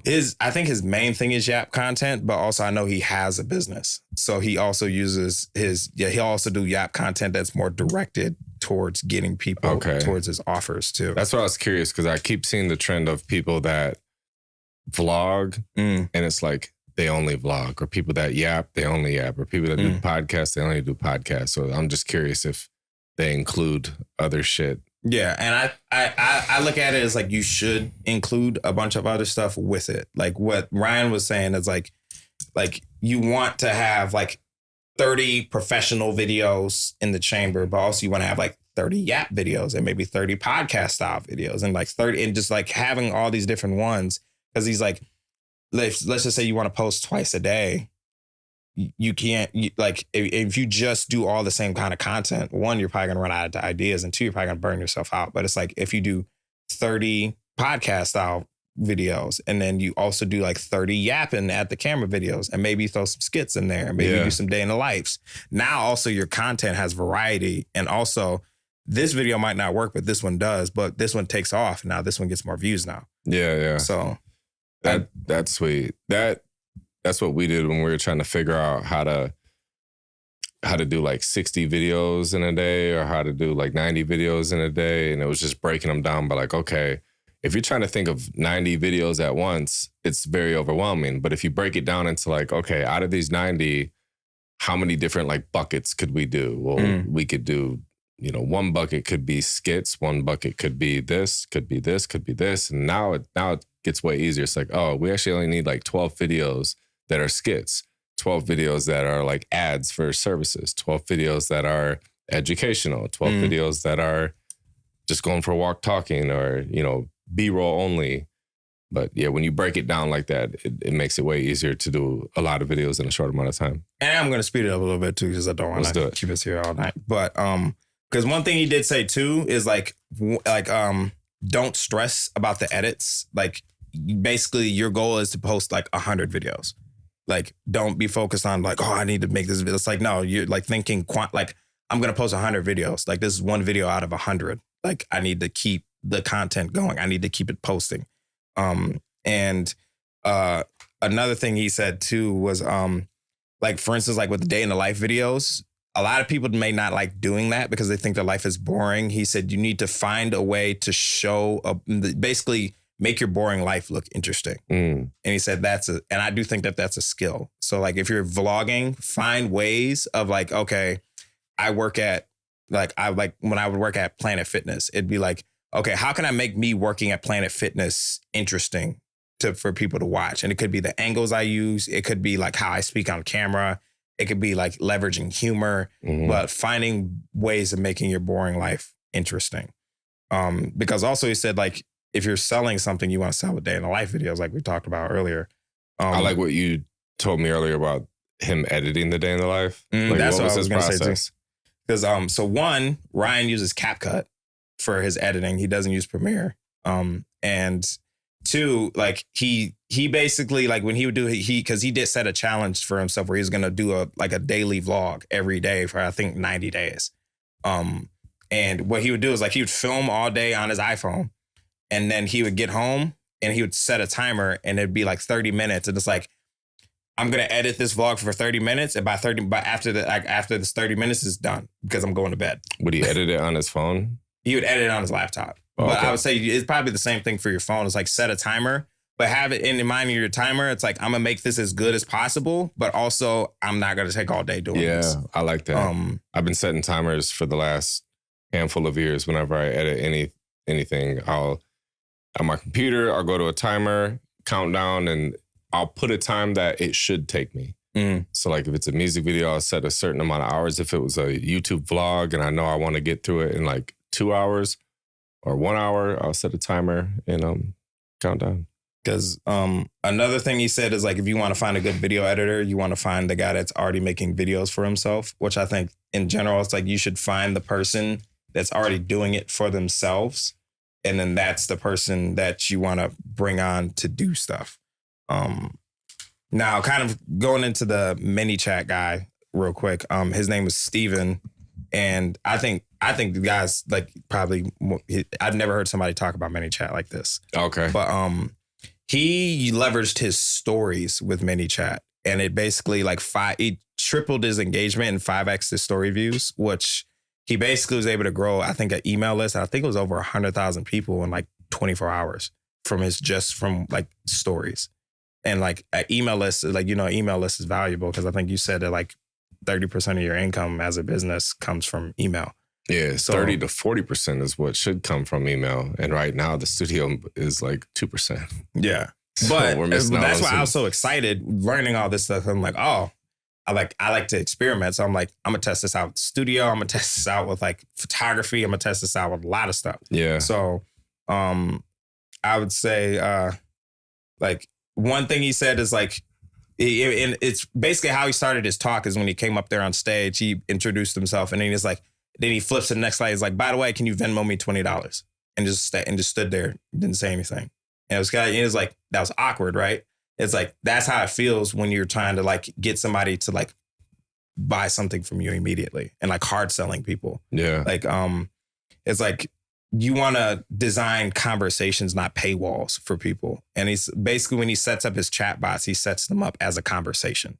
And it's based, and it kind of hacks the algorithm for stories too, because he said the algorithm for stories basically functions off of the viewers, like how close they are to you. Like, do they actually like talk to you? Yeah. And engage with you and like DM you, and then their viewing history. Because there's a reason why, like, when you go on your Instagram, your friends are probably the first people that pop up on your stories. Yep. So you can leverage that if you know how the algorithms and stuff work. And it's like, okay, I'm going to make a story, get people to engage with it, but then I'm going to set up the bot to chat with them like they're real, like, and have a back and forth conversation going. Is it AI or is he it's putting kind the of, questions? it's kind of like it's kind of like you come up with the questions, but you basically word the mini chat like a real conversation.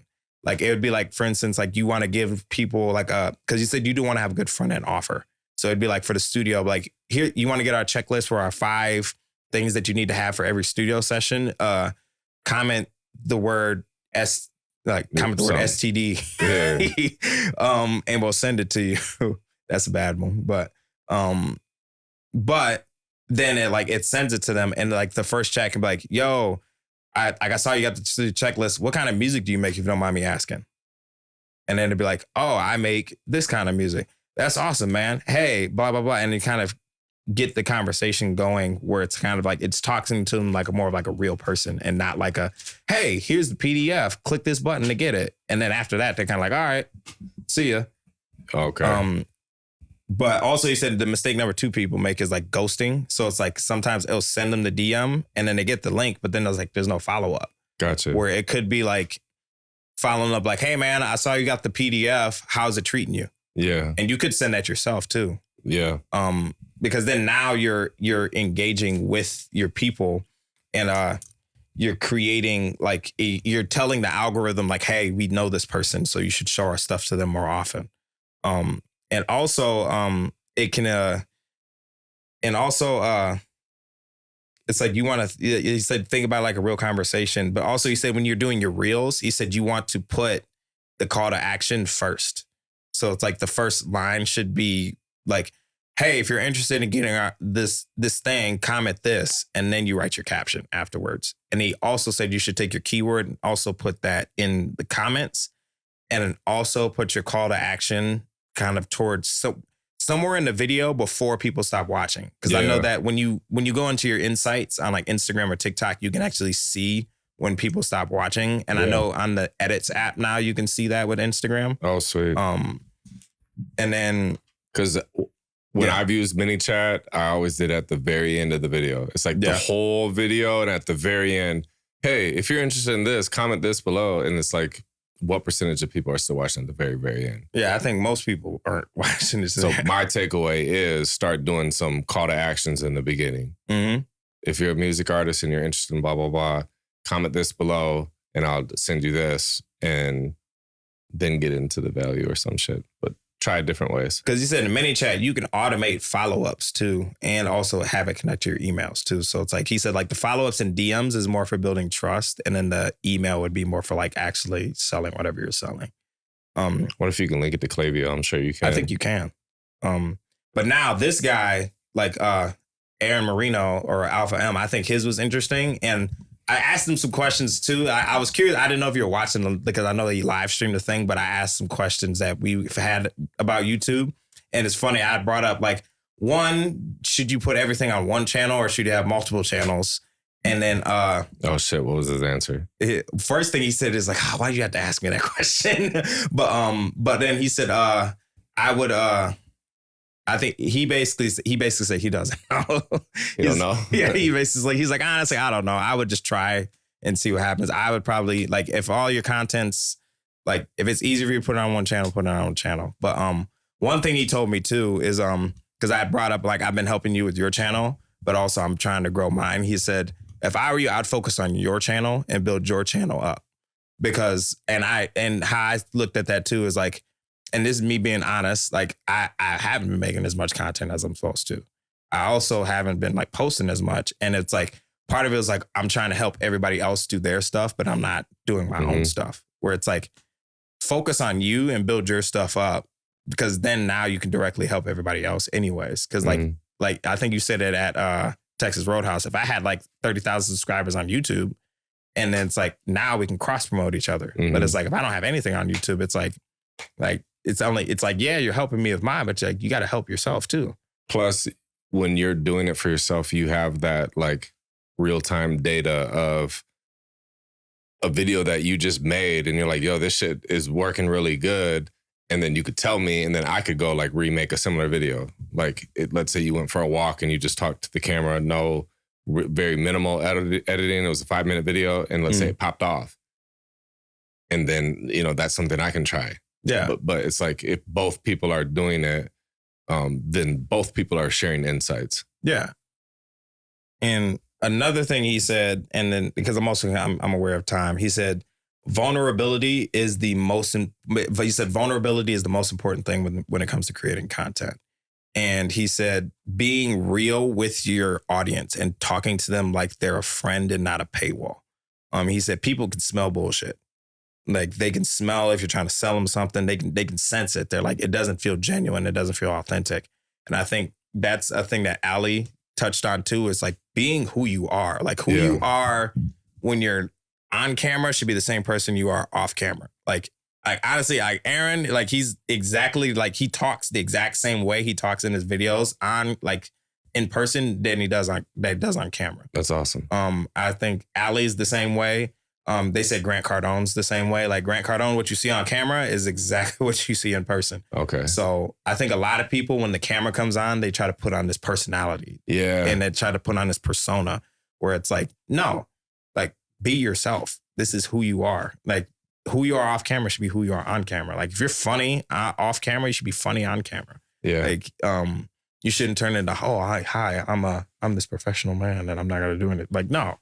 I think that was my biggest fear with starting to do educational content, was I felt like I didn't talk like the teachers and the professors and smart enough. Like, I knew the shit. It's like, okay, I've been doing music videos for over a decade. I've done hundreds of them. I know how to do this shit.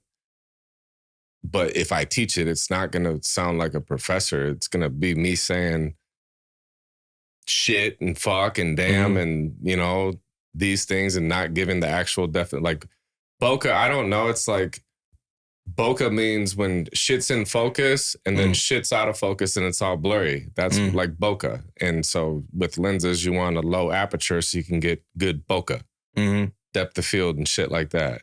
Yeah. That's me teaching it. And I think to some people out there, they're like, oh, that makes sense, bro. But like, a professor would actually tell you the science behind it and how the sensors work and shit like that. And I felt like because I didn't know how it works and stuff, that I wasn't like qualified to teach it. But then I grew a set of balls and had some courage, and then I did it, and then it worked, and then, people have found it. And so now that gave me the courage to just do it. So that takeaway for your game would be, just do it. It's like, show up, just attempt it, show effort, have courage, put your shit out there. You never know. Like, you could have been overthinking shit. Like, even you could have been overthinking YouTube for 5 years. And now you put your head down and you put out 10, 20 videos over the next few months. And it's like, your shit's popping off. And it's like, oh my God, if I'd have started this 5 years ago, I'd be at 30,000 subscribers. Like, that was a real number that I threw out. Yeah. Yeah. It's like 5 years ago, multiple collaborations, multiple, shit from people that we've met, like Katie and Speed Gang and Adam and different people like that. Could be there already. Yeah. And I look at it, it's like, you just start today. And I think what helped you was with like the speed of editing and stuff like that, or him setting a timer and just putting the stuff out there. Because even myself, for like 2 years, I dwelled on all them old videos and when am I going to find time to edit them? But realistically, if I'd have just set a timer and sat down for 2, 3, 4, 5 hours, like, I could finish one of those projects. Yeah. It's like, I could have just set aside a half day, 1 day a week for shit, even just a year. And it's like, now those 52 videos are done. Yeah. Versus like letting them collect dust for 2 to 3 years and add stress. So, which also, I mean, like, Aaron, like, what I thought was interesting is like, Aaron, he's like worth $250 million, but he still edits all his own YouTube videos. Damn. Like, and like Ryan McGinn edits his own vlogs. Like, I saw earlier on this story today, Brandon Carter was in like a Uber, but it showed him like editing his own video. I'm like, yo, these guys are multimillionaires and they're still editing their own videos. So it's like, I don't have an excuse to be like, I need to hire an editor. No, if these dudes are making millions of dollars and still editing their own videos, you can edit your own videos. Yeah. Also, one thing too, he said, if I was going to give you one piece of advice, he said, I would start a YouTube channel. Because he said that's like, he said for new creators, it's actually easier to grow than if you've already been on YouTube like him for a while. Because it's like the algorithm and YouTube wants to push for new creators right now. So it's like, for me, I look at it as like, okay, I haven't posted a lot, but also like. That's an advantage. It's an advantage. Like it's wide open for me right now. Yeah. Because also I think because people think YouTube is so hard to grow on, they don't try. Yeah, maybe less competition. And he said also like because he basically said you have to take swings at back and not have fear of failure. But this also was a thing too, and that I'm looking into. He said start selling on TikTok Shop. He said TikTok Shop is it's exploding right now and it's only going to get bigger. And majority of people still haven't fully caught on to it yet. So he said you can make a lot of money on TikTok Shop. Like if you sell a product, like for instance, like you sell hats, like selling those on TikTok Shop. Or like putting them on TikTok Shop. Or if you're a creator, selling products through TikTok Shop. It's like he said it's exploding and it's only going to get bigger. So, and he was saying like capitalize on that. Because he sells physical products, right? Mm-hmm. And he said they're making a lot of money through TikTok Shop. Fire. So, and then Ryan did do like a live edit of a podcast, or like not a podcast, of a video. But one thing he said too was be upfront with your clients and like say if that was a bad take or if you didn't like it, or like let's just say the client had a dumb idea and it's like actually a dumb idea. You're like, actually, I think that's a stupid idea. Like I think we should do this because like at the end of the day, you're the one that's in charge of like helping them with that. Like that's why they're paying you. Yeah. And then another thing was, now this is what I wanted to get into. So this guy, his name was Gary Harper, and he wrote a book called The Rise Business Formula. And this is where I was talking about the systems and processes. And basically Ryan's team had been kind of struggling with a lot of different things. Like people were in the wrong roles. And he said, basically it's like follow one course until you're successful is what I wrote right there. But he said there's 4 reasons why businesses fail to scale. It's usually fear. He said we fail to rise because we don't replace fear with knowledge. He said the second thing is we don't they have the wrong mindset. So it's like great leadership is getting people to do things, is basically getting other people to do things for you well at like a high level. So it's like great leadership is about getting like other people to do that for you, not like you having to do it all yourself. And then he said, and it's like, how do we get things done through others is what you want to have the mindset of. It's like, okay, how can we get this done through other people? He also said, like they don't maximize their connections, with people. And that's one that's like with meeting people, but also with like within their teams too. And he said they don't have the operating systems in place is usually the main reason that he sees. There ain't nothing here. Yeah, that's where I think part of the problem was. He's like, he said like, because he said if the team has like, he basically said if the tree, I think he basically said like, you need to have the vision, and like your team needs to also believe in the vision too, though. Okay. Because he said money alone is not going to keep them motivated for long. They have to actually like believe in what you're doing. Then he said like there's 5 stages of a business. Like stage 1, he says existence, which is like your focus should be on resources. And he said, what is a resource? Which is time, money, and people. Okay. And he said that he said even if you're a 1-person business, you still need to think about it like that. Because he said basically with a company, it's like there's different seats and roles. He said you should allocate money to each role as if you are hiring somebody to do that. Like he said in his own companies, like he actually is like basically like for example, he was speaking at Ryan's event. His company paid him to speak at the event because it's like, hey, how much would it, like Ryan wants, his marketing department is like, hey, Ryan wants you to speak at his event. It's like, cool. How much would we charge him for that? And it's like, it's $2,000. Cool. It's like, I'll take that job. And he does that job for them. Because it's part of the reason why a lot of business owners can't hire people is because they don't allocate the budget of what that would cost. And they're trying to do everything themselves. But it's like, you should be able to hire somebody in that role, even if it is you doing it for now. But you should still be thinking like, if I were to pay somebody to do this, how much would that cost? And then factor that and then pay that to yourself. Yeah. That's awesome. So because he said his company pays him like a salary every year, but for his role in the company for that. And he said, one thing he said he does too is like with his businesses, like he'll basically give up like a portion of the business. So it's like, hey, this person is going to do that now. This is their business. It's like, I own it. I'm not in it. And I want to send you the talk after this too, so you can watch it. But he said, just stage 1 though, it's like you want to focus on the resources. And he said, then stage 2 is survival. And there you want to focus on inspiration. So you have to inspire your resources. So it's like, he said, there's 3 P's that you have to have. So it's like process, procedures, and policy. Process is what needs to be done.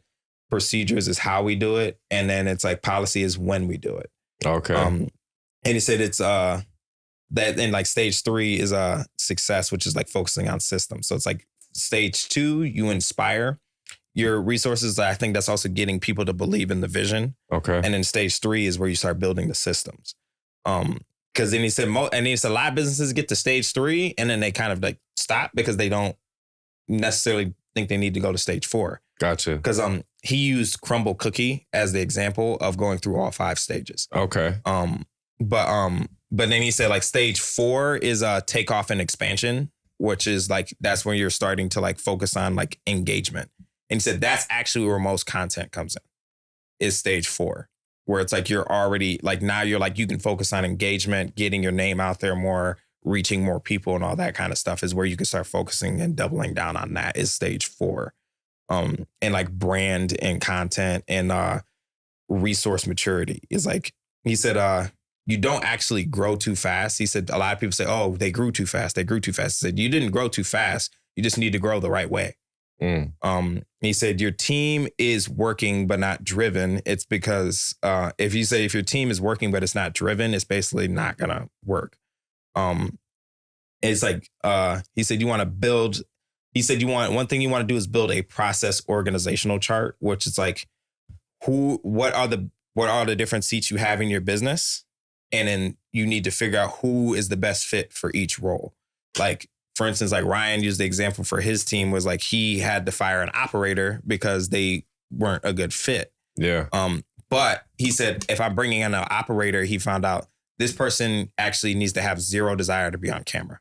Yeah. So it's like they have to not want to be on camera at all because it's like they need to be a certain type of person, basically. Like, because like Ryan is like, because basically Ryan said that like the operator is going to know the ins and outs of how everything works. So if like they're going to have a lot of insider knowledge. So if they want to get on camera and like they could kind of like fuck them over, basically. So it's like, okay, I need this specific person for this role.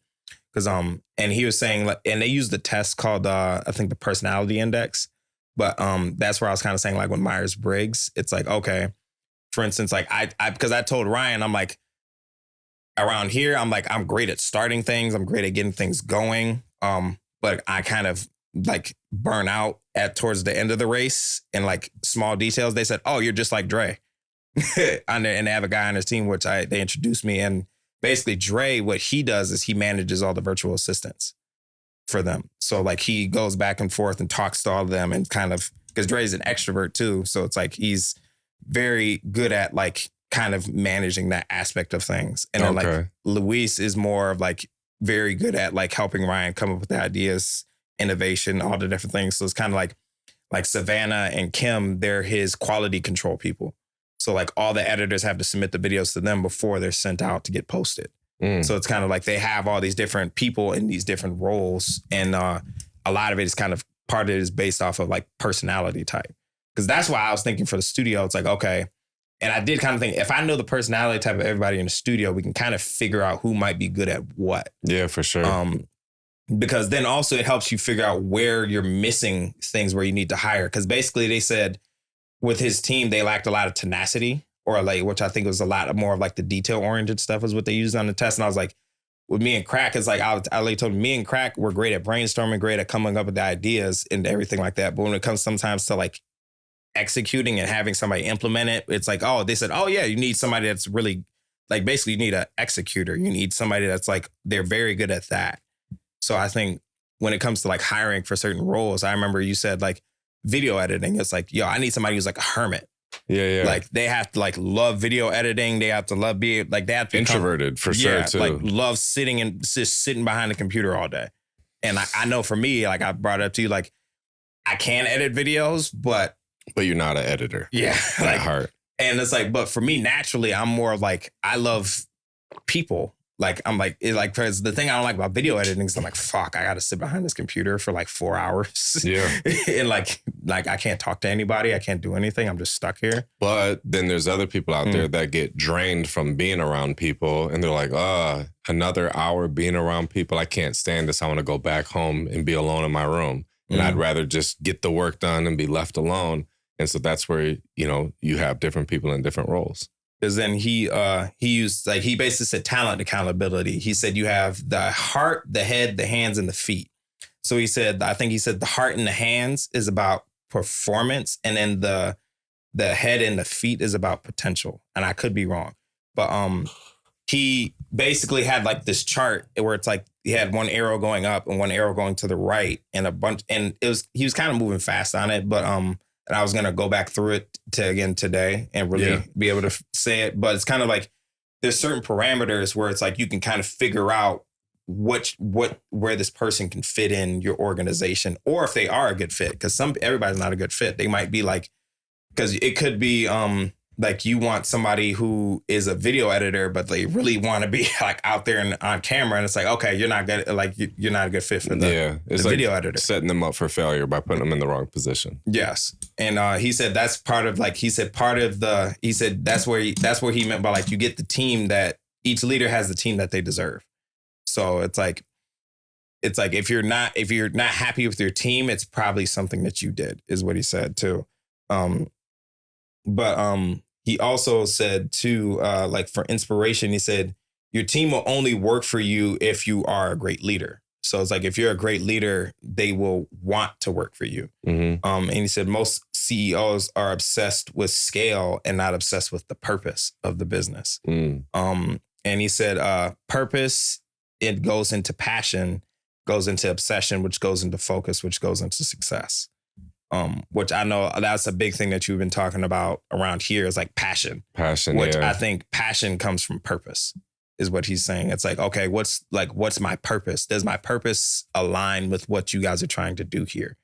Because it's like, if like, let's just say like somebody's purpose is to do like public speaking, but it's like, does that purpose necessarily align with what we have going on here right now? It might not. So it might be like, they might not be a good fit. Yeah. Because then he said, how do you find your purpose though? He said, look at the things in the past. Those are the things that you love. He said, look at the present. What gifts do you have? And he said, look at the future. What do you want to be? And it's like, then you have to ask yourself those 3 questions. It's like, will I fulfill my purpose by getting there with these things? And that's a question you want to ask for yourself. Because then he also said core values matter too. And how you find core values is, he said, name 3 people that have made an impact on your life. So I'll say for you, like name off the top of your head, what are 3 people that have Let's go. Real time. 50 Cent. Real life, real people that made an impact. Atomic Habits, that book. So that would be James Clear. I'll say Alex Hormozy, probably. Yeah, probably before him would be Christian Guzman, because Christian Guzman really inspired me a lot with the vlogs, like vlogging my life, documenting my life, wanting to be inspirational, because he was inspirational to me. And I'm like, I want to recreate this. So it's like, he inspires me, and what it shows him do is like go to the gym and build a gym. I don't want to build a gym and go to the gym, but it was I go to the studio and I want to build a studio. So I just now connected those dots. Because he said the traits that you admire in those people are actually traits you admire in yourself, and those are your core values. Like those are like for instance, like 50 Cent, it's like a lot of hustle. Yeah. So like hustle is one of your core values. So like I take back Atomic Habits, James Clear, and I would replace that with Alex Hormozi, the business shit. Yeah. Yeah. And because like that's where it's like you have your core values. Because like for me, I'm like I like Alex Hormozi, and it's like I'm like, but one of my core values is intelligence. Like I'm like being very smart and knowledgeable about what you do is a core value, which I think that would align with you too. Yep. Where it's like, because it's like, but then it's because these are questions you can ask when you hire people too. He said he asked people that question too. It's like, name 3 people who have an impact on your life, and kind of like what are things that you like about them. Because they're like, if the person's core values don't align with your business, then they're probably not going to be a good fit. I agree. Because he did say like obsession marker matters too. He's like trust with values align with vision is what he said too. And then he said systems, processes. He said documenting processes and everything like that. And then how they do that is they have different meetings. So he has tactical meetings, strategic meetings, culture meetings, and then organizational meetings. Oh shit! How often do you have? And then he has spotlight reports too for each category. Okay. And he said focus turns obsession into execution. He said they do a culture meeting once a quarter. So it's like once. I wonder how long those are. And it's probably like an hour. And I know he has the book that goes more in depth on all this. That's why I was going to get the book. But so I feel like a culture. I read somewhere too. It was a whole book about meetings, but it was saying a team bonding type thing, which I guess I would classify that as cultural. Like the team culture was quarterly, but it was a weekend. Yeah. So it'd be like for the weekend, we'd go to like fucking Cedar Point, or for the weekend, we'd go to Atlanta, or for the weekend, we'd go to Toronto or Chicago or something like that every quarter. I think that would be cool. And like what you do with that is like, it's kind of more of like, basically it's like a checking in on like, is everybody aligned with the culture? Is like, how are things with the culture of the company? And you do that every 90 days. That's what I'm thinking. But I think you could do it that way though. Mine was more of like a bond, like a reward thing. But I think it should be setting a goal for everyone. Because what a good trait that you have is wanting to help who's weak. Yeah. So when you're aware of like who on the team is struggling, you want to make it a priority to like help them. What do they need? Get them up, which that would align with if there was like quarterly. Everyone knows about like, all right, here's our goal. Like collectively, here's our goal. And in order to do this, I need you to do this and you to do this and you to do this and you to do this. And here's my goal too. And everyone's aware of everyone's goals, and we're all going to hold each other accountable. And then like hitting that goal, then doing the reward, the getaway, that'd be awesome. Because then he said you have a strategy session every 90 days. Because he actually coached Ryan Pineda. That's how I think Ryan met him. Okay. It's through Ryan Pineda. And he said that most businesses are 13-week businesses. And he told Ryan Pineda, you got a 13-week business because basically every 13 weeks, your business changes, your strategy changes, or you have to change your strategy. So it's like every 90 days, it's like we meet and we go over the strategy of like, okay, what do we need to change? What do we need to shift? Because also, I think I texted this to Alyssa too, and saying like, hey, I think I solved our problems. It's like this, because I know if she's going to be doing a lot more of like the managerial stuff, this would probably be stuff that she would do. Organize. Mm-hmm. Yeah. And then then they said you have a weekly organizational meeting. And then I think tactical meetings are more like daily check-in stuff on performance. So it's like the organizational meeting is kind of leading into the strategy of kind of like what are the things that need to get done in the week. So that'd be weekly? Like a weekly meeting. And then tactical is like kind of just checking in on key performance indicators. Okay. So, and he said each individual thing has a KPI attached to it to help you measure it. And he said, he said that there's different indicators for like purpose, profit, performance, and process indicators. And then he said, like, for instance, like process execution, it's like essential. And is it essential and is it also valuable? Like, for instance, like if somebody's essential but not as valuable, they might be an operations workhorse, which could be bottlenecking the business. Where it's like they could be not as good at a thing, and it's like, but they do have like maybe they work hard at it, but it's like they're not that good at it. It's like, okay, maybe that's not the best role for you. Let's put you over here where we can still leverage that energy in something that you're good at. How do you measure it again? He said, I think it was like valuable and essential, because also I know he was going fast when he was, because he had basically flown and he had to leave. But he said the next thing is like brand. Then he was saying like engagement. So it's like obsession becomes the culture. Stop delegating purpose and drive it until your team is obsessed. He said, so for instance, like another measurement is like, is something scalable and is it profitable is another thing that they use as a measurement indicator. Yeah. And then, but yeah, he basically had a bunch of different charts and stuff. But I think at the core of it, that I learned from that, it's like, okay, each person has their own role that they're probably strong at, or areas in the business that they probably are strong at, that it's like figuring out, okay, this person is really good at this. Let me put them in charge of this. Yeah. And then also, because I think as long as everybody's aligned with the vision, it'll work. Like, and everybody kind of plays their role on the team. It's like, hey, this person does this person does this. And it's like knowing personality types and different strengths and weaknesses. Like MY, for example. MY is very extroverted. MY is also like, so he's also probably very good. Like if you had like a sales type of thing for the studio, like he went to the event and he was talking to everybody, pitching himself. Like he's not afraid to pitch himself. But like maybe like another engineer, if you had here and they're not extroverted and they're not outgoing, they might not do that. Yeah. So it's like, okay, but maybe for what you envision for the company is like, no, my engineers are plugging themselves all the time. Yeah, so it's like, they got to be extroverted. So it's like, okay, I know if I'm hiring an engineer, they probably need to be an extrovert. Yeah. If I'm hiring an engineer, and that is a core value that you said they need to have charisma. Yep. So, and it's like, okay, how are they plugging themselves? Are they talking? Are they like, it's like, because if they're not, it's like, it might not be a bad thing. It might just be like either A, they might not be a good fit in that area, or they might not be a good fit here. Doesn't mean that it doesn't invalidate their skills, but it could, because he always said too, it's like sometimes you don't need to fire them. Sometimes you need to find them another seat. It's like, hey, let's figure out where you fit in over here. And don't get me wrong, there are some times where you got to let people go too, but it's like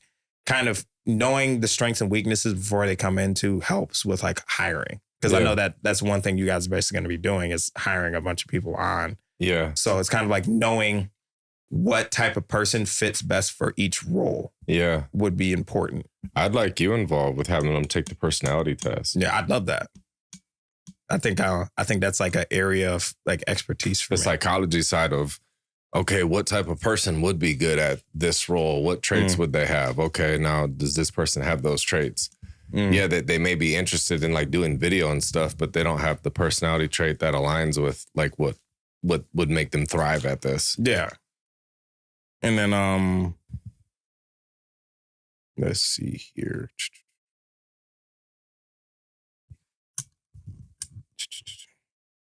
So there was another guy, his name was Icon, and he was really cool. The cool part about him is like he had really long hair. Like he basically looked like Jesus. So I called him. So I was like, yo, it's like the Jesus of AI. Gotcha. But he had cloned himself with content, and I think that was really cool. Because like he basically like instead of him going out and just making a bunch of videos himself, his team had basically made an AI clone of himself. And it looked really good. So good, in fact, that it ended up getting posted on Joe Rogan. Like Joe Rogan posted it on his page. Gotcha. So I think where a lot of people also worry about how AI can take a lot of jobs, what he was saying is that with AI, like with the Industrial Revolution happened in history, right after that was called the Romantic Era. which that's where like Beethoven and all of them, like he said, humans would never be fully replaced by AI. If anything, we can tend to revert back to like older things that make us more human. Like, because I was thinking like, I see a lot of these people making AI photography, AI videos. Cause have you seen like Google VO? Have you seen? So Google VO is absolutely insane. Like you could type in a prompt and it would like, you could say, I want a massage therapist rubbing on the person's back and I want them to say, come to the crack house and whisper in their ear, and it will make it. And it will look real. Like that's how good AI is getting. And it's like new with Google VO. So it's like one thing I'm thinking about is like, okay, how can we leverage this? But also I'm thinking too, damn, like that's like a commercial. Like somebody would have to film that. Somebody has to edit that. You have to have actors. And it's like, that just cut all of that out. Yeah. So it's kind of like, how do you stay ahead of the curve with that? Where I think what he was saying is, because like one thing he said is like, because he showed a video of like a dude, it was like a chick, real hot chick, and like a streamer, but like it was actually a dude using AI to replace himself. So you won't even be able to tell in the future like what's what. Where I think that it's gonna get a lot of people to kind of move away from wanting to see all the fake stuff and more real stuff in person. Okay. But also I'm thinking in terms of like content ideas, it's like, have you seen the trend where everybody's like, looks like they're a baby? Yeah, yeah. So like you can use, like they show, like Luis was showing me how to do that there. And it just gave me a bunch of ideas for like the studio.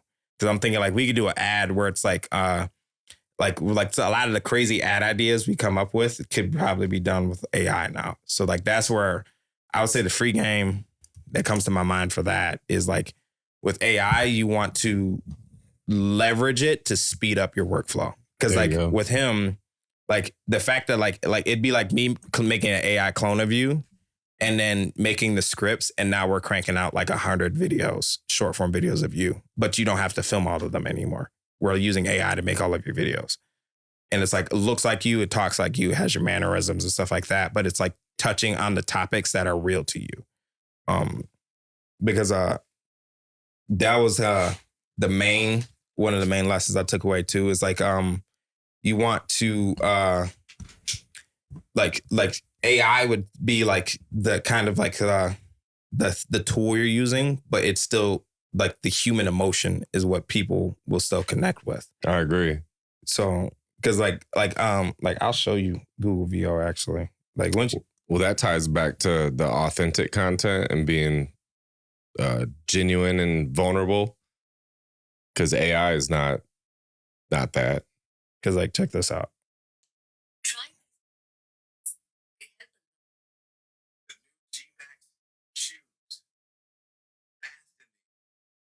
These are not real people. Yeah. So like that, but like that's crazy on how you can do all this with prompts now. Yeah. But let's try to fly through the rest in like 10 minutes. Yeah, that's what I'm like. Because I know I touched on Ali Gilbert. So what about was it Jaden? Yeah, that's what I was gonna dive into the notes I took from Jaden's talk. Yeah, I've seen him pop up on Instagram at least 10, 20, 30 times. And again, I wasn't following him, but the algorithm seen I was viewing, I was watching his videos, so it was showing me his videos, not because I followed him. And then I seen him on Omar El Takori, I think is how you say his last name, but on his podcast too. But he's smart. He knows a lot about social media and content. Yeah, because I'm gonna talk about Jaden, and then I'm gonna show you this video I made with this guy called Subtle Skills, and I think we grab it. Okay. So basically, what Jaden was talking about was it's basically saying making content that grows your following and grows your business fast. And he said, first thing is a mindset shift. You want to identify yourself as a problem solver, and think about the people on the other end of the screen. So, like, if you're making educational content, like, think about like what your journey helps them with their journey. So think about the person at the other end of the screen. And he said, how you never run out of content ideas is basically like he calls it the internal database. So he said, you have beliefs, you have principles, you have experience, you have lessons, and you have frameworks. And he said, like frameworks is basically like not gatekeeping things. So it's like just give like kind of like what we're doing with this podcast, like giving people the actual step by step with things. And How does he make money? What does he sell? I think he has coaching, and also I think he has an agency. I'm sorry, I think he does content for people, but also he does like a lot of educational content and coaching and stuff. Okay. But he says trust is basically like when you're like how you think about value is like trust, and trust pays you back through goodwill, which is referring back to the internal database topics basically. And it's like if it's one of those categories, you can think of the content ideas. And he said he also said you want to turn one video into multiple videos. So he said, 1, you want to change the look. 2, maybe edit the video from back to front. So it's like maybe instead of like starting at like base, like kind of like maybe putting the solution at the beginning and then walking them through it. He said you can change the location, green screens, different things like that. As in like say make the same video, but in different ways or? Yeah. So it's kind of, so like he said from back to front, it's like instead of say, it's kind of like you're starting off saying, like, if you want to make more money, do X, Y, and Z. And then it's like kind of then walking through the process, kind of starting with the solution and then, and then ending with like the talking through it. But what, then doing another version of the video with green screen? Yeah. But like, maybe saying it a little different or? Yeah. And like trying different things. Like he said, like with green screens, it's like what he said he does sometimes is like he'll make an article and then use that as the topic that he's talking about. Gotcha. And then like most people won't question it. But he also said basically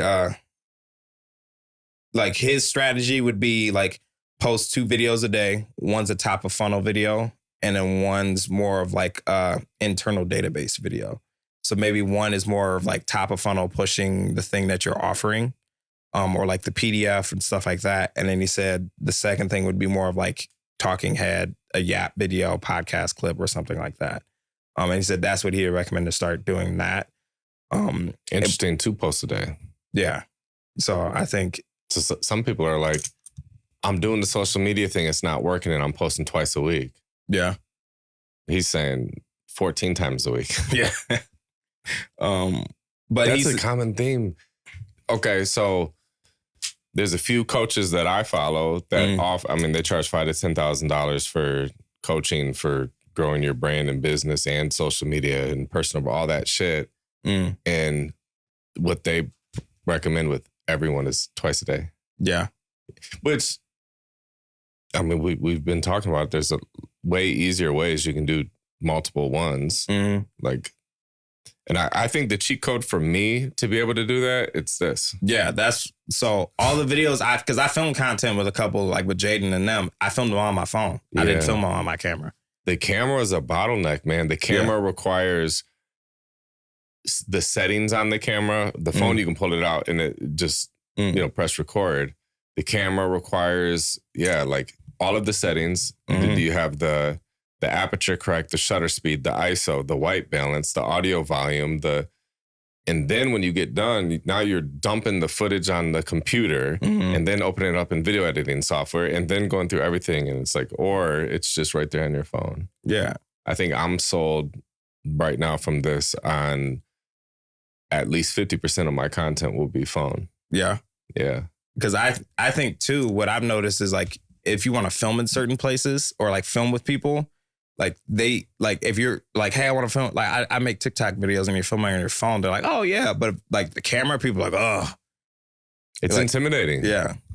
It's like, it's a lot. Cause like, it's funny, like, for example, like you'll walk into like a certain, like a football stadium and like, oh, no professional cameras. It's like, cool. I'm just going to bring my camera. Yeah. Like, I just think that shit too. And they said, no cameras allowed. I'm like, everyone has a phone. Yeah. 4K camera. What are you talking about? Yeah. But I always think that's funny.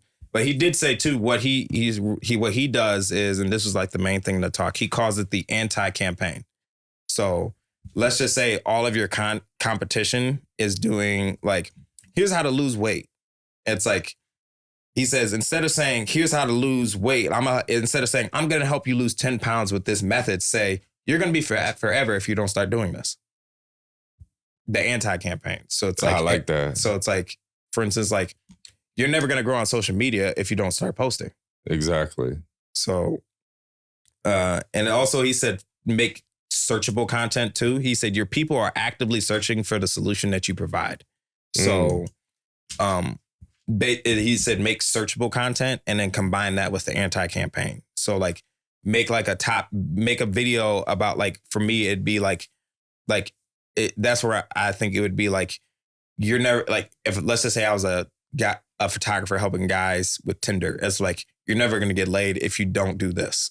And it'd be talking about getting dope photos for Instagram versus like, hey, if you want to get more dates, you should get a photo shoot. That's the anti. And then the search would be what? How to get more matches on Tinder. Yep. Yeah. And then it would be how to get more matches on Tinder. But then they see how like do this to get more matches, or they see if you never want to get a laid again, don't follow this advice. Yeah, I'm gonna do that same shit. You think all the success with my YouTube channel came from me targeting search? Yeah, and it was me thinking, who the hell? I love doing vlogs, which was inspired by Christian Guzman. What does it show me doing these vlogs? Well, most of the time I'm in the studio and I'm making beats or recording songs or shooting videos. Okay, what would people that would watch that search on YouTube? They would search how to shoot a music video, how to edit a music video, how to make a beat. So I started doing those videos, and that's what really built most of my channel. Because then, and I haven't done them in a while, and I haven't been growing in a while. So it's time to fucking do some search shit. Yeah, and I do think too, if you frame it from the anti-campaign perspective on it. Oh, he's saying do. So he's saying like combine it. So like make searchable content, but then like the hook is using the anti-campaign method. So it's like, instead of saying like, here's how to grow on social media in 2025, you say you'll never grow on social media until you do this thing. And then and title it that too. So don't title the video "How to Grow on Social Media." Yeah, like title, like it's like basically like you're doing the opposite of what everybody else would be doing in your niche. Now I want to kind of wrap it up because I know we got to get ready to take off. There was a guy at the after party, and his name is Subtle. He goes by Subtle Skills, and he's actually an expert in reading faces. So that's his thing. And he looks at different things in your face. I wanted to show you the video. So you and then because he's gonna send it to me too, so we're gonna make a collab post out of it. But check this out. Expert when it comes to reading people's faces, and now he's gonna read my face. I've seen him before. Alright, now normally I just point my own face, but I'm actually gonna point at you, people watching right here. Okay, so the first thing I'm gonna have you do is raise your eyebrows up. Okay, so that's lots of lines there, so deep, intense stuff. Point down. So you have two lines, that's extreme force focus. Now, when you look at your eyebrows are more straight, get straight to the point. Facts, figures, data. Your cheeks are kind of mid-range, so that is, you won't be the last one standing, but you're not going to be the first one to lead. You're kind of in the middle right here. What you do have is abundant nostrils, so that is, you're somebody who will continue to take on tasks over and over and over again to the point that you overwhelm yourself. So the last guy whose face I read, he had small nostrils. Small nostril people think in terms of scarcity first, then they can grow to abundance.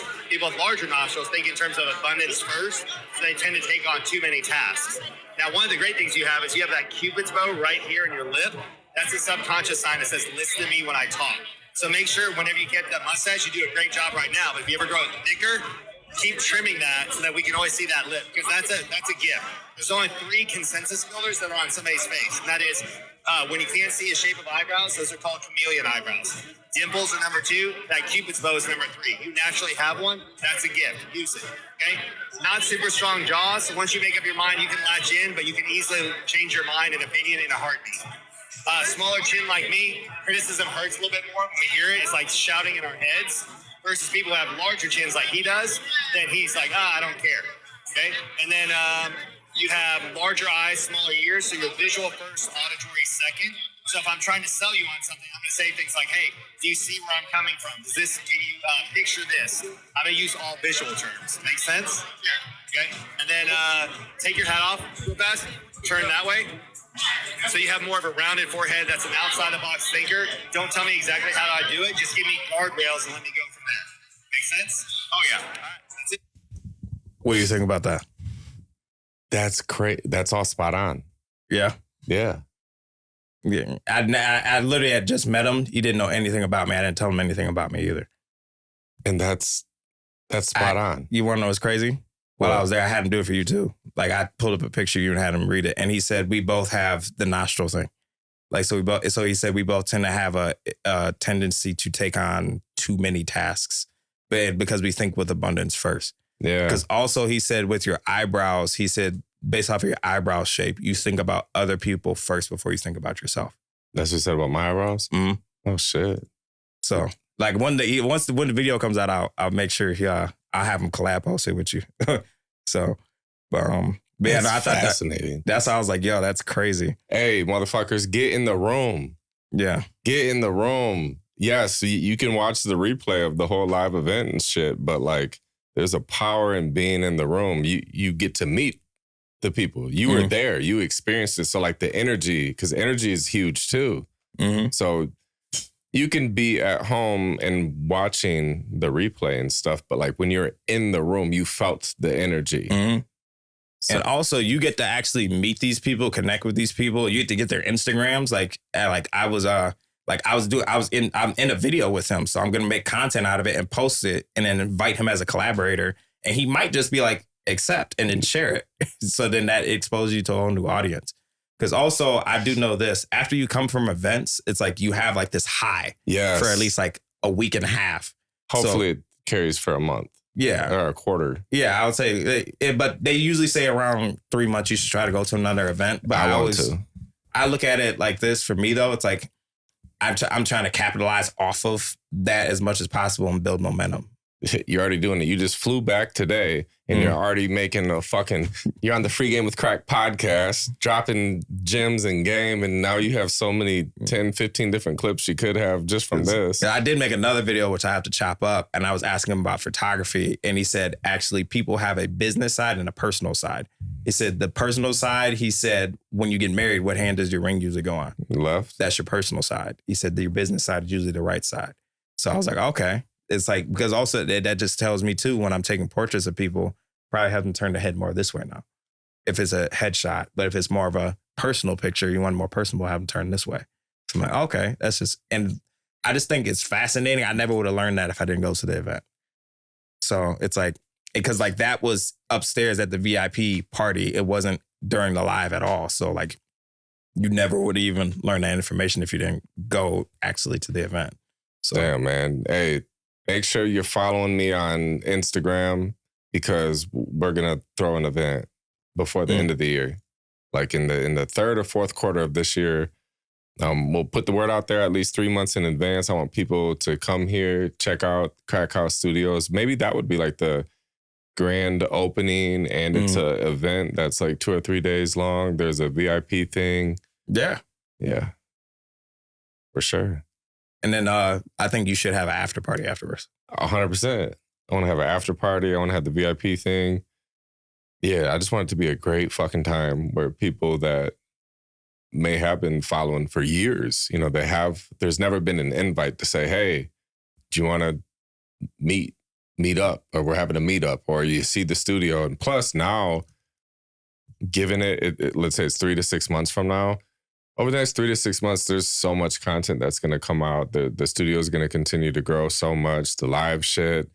Yeah, people are naturally going to want to have that invitation to come to the studio and be here. And then, you know, even if it's just come to the studio, be here and meet, that could be enough, you know? But then the plus is like, if it's teaching some shit and then they walk away with some value, that's like another level. Helping them do certain things, like whether it's helping them make content, critiquing their content, asking advice, like the Q&A side of things. Absolutely. But no, I really want to do that. Yeah. I would say too, I would probably hit up Ryan. I think he'd be the best person for you to talk to. Like, hey, I want to throw an event. How do I do it? Yeah. So.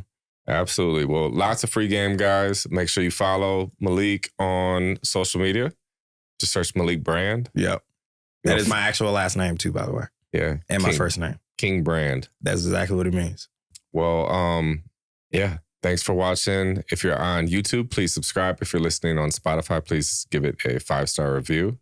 And follow Free Game with Crack on all different platforms. Thank you guys for tuning in. Malik Brand, I'm Crackalack. See you guys next time.